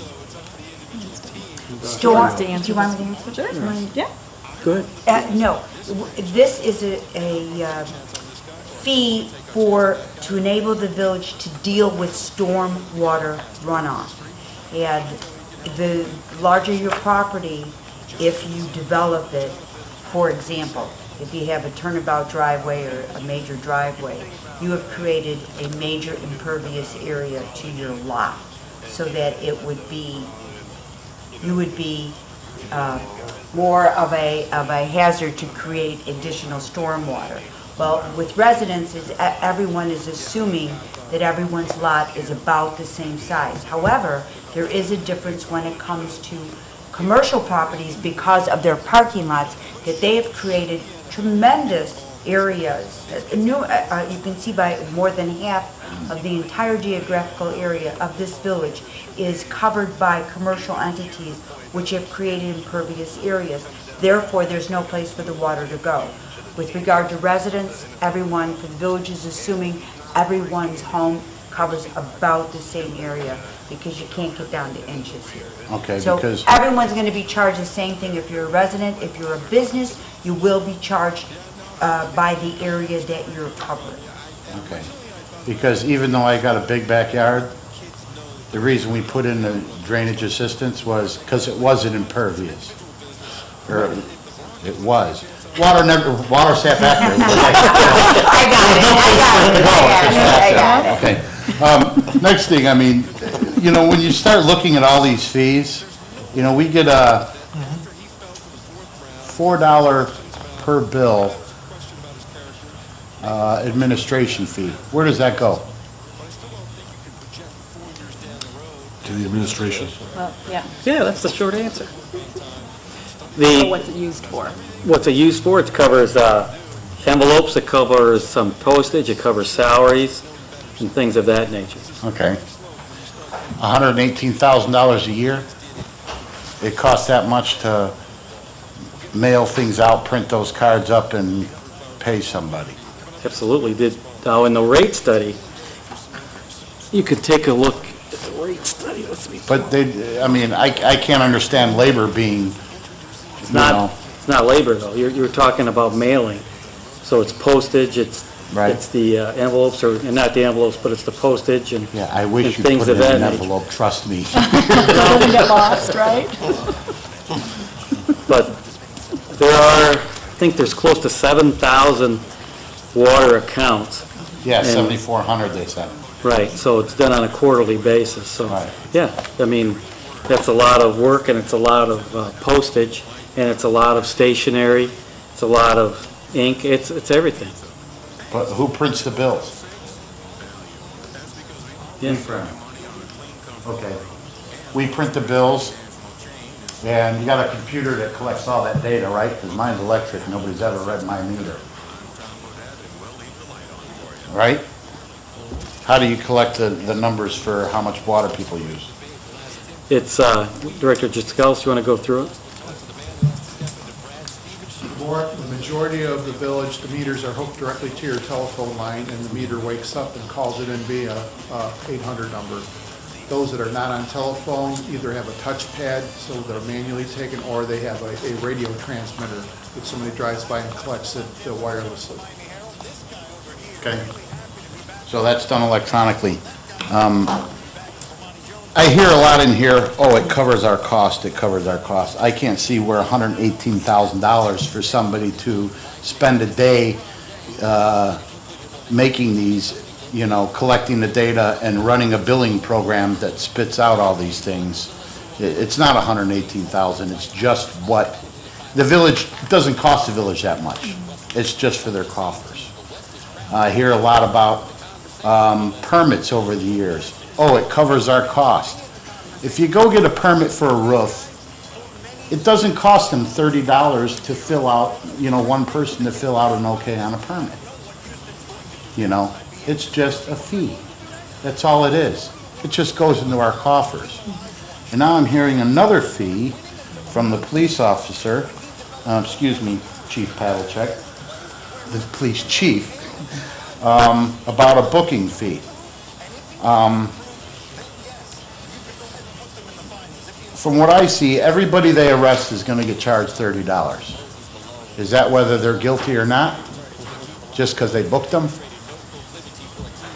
You can't charge somebody a fee for booking somebody I think there's a reimbursement. unless they're found guilty. That's right. I think, yeah, Period. in fact, there So- is a reimbursement. It's in there. Yep, and it is in there. Okay. Because we looked at that too. Because then Yeah, what it is that in there. does is cops can start arresting anybody just to build their coffers. Again, our police are paid by a salary, it comes out of our taxes. So to use that as to cover our cost, again, you know, I always hear this, it covers our cost. Yeah, You know, that'll be maybe, reimbursed. That part will be right, reimbursed. maybe when we write a permit, then the person gets paid. If he doesn't write permits, he doesn't get paid. I mean, that's how you cover your cost. You know, it's the same as the police, and I'm using you as an example, but this, I always hear this on covering cost. They're already paid, they already have a budget to cover this. They're doing their job by arresting criminals. So to say that it's covering cost is not true. It's just building more revenue for the police station for maybe guns, ammo, training, whatever. So, I mean, but I hear that a lot on fees, and tell you the truth, I'm sick of hearing it. You know, it doesn't cover our costs. You know, say what it is. I'm all for the water bill increase, and it's gonna hurt, tell you the truth. It's gonna cost me a few $100s more a year, and then you're gonna go out for a referendum on roads, I'd tread lightly. Because if you nail somebody a few $100s a year on water and sewer and other fees like that, they will vote no on that, because they're not gonna be starting to fork out another $500, $600 a year. So, I mean, I'd start looking at that. I mean, our infrastructure's failing, but, you know, call it what it is, a fee. I wish we could raise our property tax, and when it comes to what you're using, we should all come together and say, look, it's the community, it goes to the community. If it's just what we use, then my one bag of garbage is all I want to pay for it. I don't want to pay $50 a quarter for it. All right? I don't want to pay for the school then, because I have no kids there. But I'm told it's for the community. Well, the community has to come together on all these then. So, but I'm just giving you a fair warning that if you start raising those water rates to over $200, $300 more a year, you're not going to get your road referendum passed. Because I know a lot of people that don't want to begin with, but they're willing. But if you start tacking, you know, next thing you know, by the end of next year, we're all paying $1,000 more a year. You know, so. All right, thanks. Thank you. That's why we're talking about all this. Trying to flush it out, yes. More than my legs that fell asleep there. I You made it to the podium, though. State your name for the record and make sure we My get name is your Don autograph. Voigt. I'm from 144 Congress. I'm a neighborhood watch dude coordinator. On both of these issues, and I'll be very brief, came out of being the neighborhood watch, and you can relate to that, Deb, because I know you're involved with that too. There's an incident, and they look to me for guidance on the block. I know that may seem weird, but they do. They need somebody to talk to, as I'm sure your residents do to you. And I had two incidents here. One individual came up to me a couple of weeks ago and says, hey, you know, when you went around and did your little survey, I mentioned I had a neighbor that was a little strange. And this guy gets home about 1 o'clock in the morning and starts revving up his motorcycle right outside of my neighborhood watch residence window. He's gone over and talked with them. They've had snow issues where this guy throws snow and blows snow against his house, against his windows. And so finally, I think it was on the 20th or 21st, this resident called the police. They came out about 1 o'clock in the morning. There was a guy and a gal officer. They went over and talked to the neighbor and came back and said, Villa Park does not have a noise ordinance. Oh, we do. And Yes, there's nothing we can do about it. we do. That's why I'm here. Mm-hmm. We do. Mm-hmm. Do we have particulars on that, or should I work with the chief on this, and so I don't take up a lot of your board time tonight? Well, I think if the chief wants to make a quick statement, or, I mean, I can email him, we can get together. but yeah, Won't we, take time, then. we have a noise ordinance on the There is a noise books. ordinance. Okay, so there is something we can do about it. Okay, we'll talk Uh-huh. about that separate, so I don't take up, good, oh, wonderful, thank you, came to the right place. And also, there's administration adjudication, Where we too. can hold it, cited by, notice violation and fine the person. Oh. Yes, there's a process. Not that I want to find the person, I Well, think but- it's I like nothing more than just to have a group hug, but I don't think that's gonna happen. The point here is there is a process, and there are things in Good. place. That's the So- key. The second thing is, I brought this up when Tom was president, and I know it was towards the end of his term. I had another resident that called me, was last summer. They were panic-stricken, they're in their 80s, and said, oh my God, our sewer doesn't work, everything backed up in the house, blah, blah, blah. So I ran down there and tried to help them out. We had Public Works come over, and Public Works says, hey, no, that's not our problem, that's your problem. Okay, so they hire a firm. You've heard of private sewer and water? Thank you for the oh God. I've mentioned this to Public Works, Villa Park. This guy is unbelievable. And I know we're on TV or whatever, but that's all I will say. We've had no end of problems with this guy. However, he did do a nice job, wound up that this sewer pipe that broke off, the village main, if you will, I guess, I hope I'm using the terms properly, Rich, is across the street from my resident, and it was a village tree that wrapped itself around the sewer, and it collapsed. And that whole cost is borne by the resident? Somehow that doesn't make sense. I mean, I could see from the house to the street, but under the street, across the lawn, they wound up paying $11,000? Because they couldn't go direct because of the tree, they had to kind of angle it off and go on. Isn't there, or, I know we're talking about, Al, you mentioned about, we gotta watch out for our brothers and that. That Bad is- night to ask about money. That okay with is the attorney. universal. That is universal, at least I can swear to you, that is the common rule within all of our urban areas, Chicago metropolitan general area. And it's incredible, because if you're on the right side of the street, so that the lockbox is in front of you, but if you're on the other side of the street, you as a resident, I as a homeowner in all of our towns, all of our communities, have to pay for the total connection to the lockbox. And some of us are lucky, and some of us aren't so lucky that we are on the opposite side of the street. But that is the universal rule of handling it. Okay, So it's not Villa Park, I can testify to that.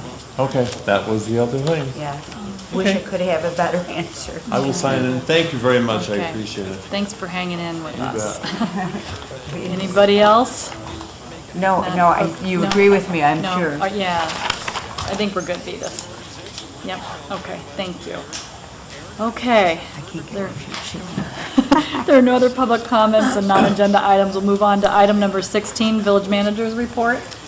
Thank you, Your Honor. I'm just going to quickly go over a couple things. The FEMA extension for the individual assessments, the correct date's July 24th is the last date that they'll accept the IA form. I just wanted to let the board and audience know that during the July 4th parade, the water that was distributed to folks on the parade was donated by our Arlington Park, which operates our off-track bedding facility. So thank you, Arlington Park. This week we have, July 10th, we have an open house, Villa Medical Arts on Villa Avenue from 12 to 3. Wanted to let everybody in the audience and the board know that June we went back into DUMEG, and so looking forward to some accomplishments there. Chief Pavlicek, would you remind everybody what DUMEG stands for? I caught you over there, didn't I? No, sir. DUMEG stands for the DuPage Metropolitan Enforcement Group. Metropolitan Enforcement Groups are state-run narcotics task forces. This is the one for DuPage County, and we're back in. And it'll act as a supplement to our Yes. efforts. They already did a case in town before we even got back in. Trustee Case isn't here, but it was on his block with the postal inspectors. So they were already here before we got back in, now we're back in. All right, great. Thank you. And one more item, Your Honor. Yes, please. We are having our Grand Prix bike race again this year through RDS Cycling. Had lots of compliments from last year's race. So August 18th, 9 a.m. to 4:30 p.m., we'll have our Grand Prix bike race. We'll have more information on our website. Thank you, Your Honor. Okay. Item number 17, Village Attorney's Report. Okay, no report. Item number 18, Village Trustees Report. I'll start on my left. Trustee Davis, have anything for us tonight? Yeah. The Pride Commission is doing its 2013 Landscaping Awards. So if you see a home that has done a lot of beautification outside, if you could email them the address and if possible a photo to pride@nvillapark.com. The deadline for the nominations is Friday, July 19th. And question for the manager, we had briefly talked about an anti-bullying ordinance or something. Are we working on that, buddy? Actually, I was going to bring that up tonight, but I took a shortcut. Yeah. That is one of the topics near and dear to my heart. Recently, I transmitted an article that Trustee Davis gave me, and I put it with my report, and it was basically it was geared towards anti-bullying, and the article was that if there were bullying, that you could cite the parents of the bully. And I, at this time, that's a very good question, Trustee Davis, but I'd like some guidance on that. I'm bringing forward, maybe in the next COW meeting, something that we could discuss for bullying and possibly a citation, as this article mentioned. Thank you. Sounds good to me, but does it include adult bullies as well as you know, children, I mean, we tell our children not to bully, but there's plenty of adults out there too, so. So would it include both? What I had sent you was pertaining basically to juvenile. I mean, an adult bully, I don't know what to do. Well, bullying. Yeah, I agree. It's harder to define. I don't know if we can go up to their parents. Yeah. It's harder to define Throwing it out there. because of the fact that you're dealing with two equals. Generally speaking, when you're dealing with juveniles, you have one juvenile that is less secure, oftentimes weaker physically, smaller physically. It's very hard, you know, bullying as adults is just plain out fighting or rudeness or whatever. So that's the problem with it, and Chief can address it too. But we'll research it to see if we can do adult. Okay. Any other feedback on that while we're talking about it? Does anybody want to bring this forward based on the manager's request? Well, I thought he was going to bring it What do you, to us. what do you? Sure. With just a We should bring it consensus forward, here, yeah. Oh, yeah. yeah, You guys, do y'all want this to come forward? Absolutely. You okay? Okay. All right. So you got a thumbs up on that. Okay. Okay. Trustee Davis? Yeah, the last thing, the 4th of July parade was awesome. It was a good time. We didn't get yelled at this year. We're not keeping up, We so kept it going. it was a great time. It was fun. Thanks, everybody. Okay. That's Thank it? you. Trustee Wagner, how about you? I'll be very quick, Madam President. Just want to echo what you said about the Metro Station cleanup. It's going to be hosted or organized by the Environmental Concerns Commission on Saturday, July 20th from 9 a.m. to noon. And I did attend the IML newly elected officials workshop on June 22nd, and I appreciate the opportunity to go to that. It was very beneficial. Thank you for attending. And that's all I have. All right. Trustee Aiello. No, thank you, Madam President. You okay? Okay. To my right, Trustee Bolfus. Nothing tonight. Nope. Trustee Taglia, how Just about you? quickly, I have to. Okay. I've held these over, so hold on. All right, I attended the Senior Concern Commission picnic. It was very excellent. It was well-attended, and it was a lot of fun for the seniors, so I just want to mention that. Summerfest was excellent this year. I don't know if I mentioned, but I was in the dunk tank. I outraised everybody, including the police chief. It just goes to show how much everybody loves me, I'm sure. Couple, The good news is- 200 times you were dunked, I heard? Somebody financed quite a bit of dunking for me. I think Trustee Davis at the end there. I'm glad the other trustees were there. $10 bills are just flying. The money's going to a good cause. I'm donating the money I raised to the VFW to help them cover costs of repair. And checks will be going out this week to the fire and the police and the other participants for the charity of their choice. So, and thanks to the chief for participating. He was probably the smartest one of us all, so he was the best prepared, so. And how is that, how is he prepared? He had a wetsuit on. Yeah. And that water was cold. Good job. That water was ice cold. Yeah. I tell you. Okay, and then, the Historical Preservation Commission had their ice cream social. It was well-attended. They had a really great entertainer out there. So I just wanted to get that out there. And thank everyone for their participation. Thank you. All right. With that, item number 19, consider executive session, RE 5 ILCS C1, Personnel Matters and Collective Bargaining, 5 ILCS 120-2, C5, Purchase or Lease of Property, 5 ILCS 120-2, C28, Meetings between internal or external auditors and governmental audit committees, finance committees, and their equivalents, and 5 ILCS 120-2, C11, Pending Litigation. All in favor of going into exec session? Make a motion, Say- Madam President, make a to go into motion? executive session. Yes, okay. Trustee Wagner, you made a motion? Do we have a second? Go into exec session? Do we have a motion? Okay. We will not be going into exec session this evening.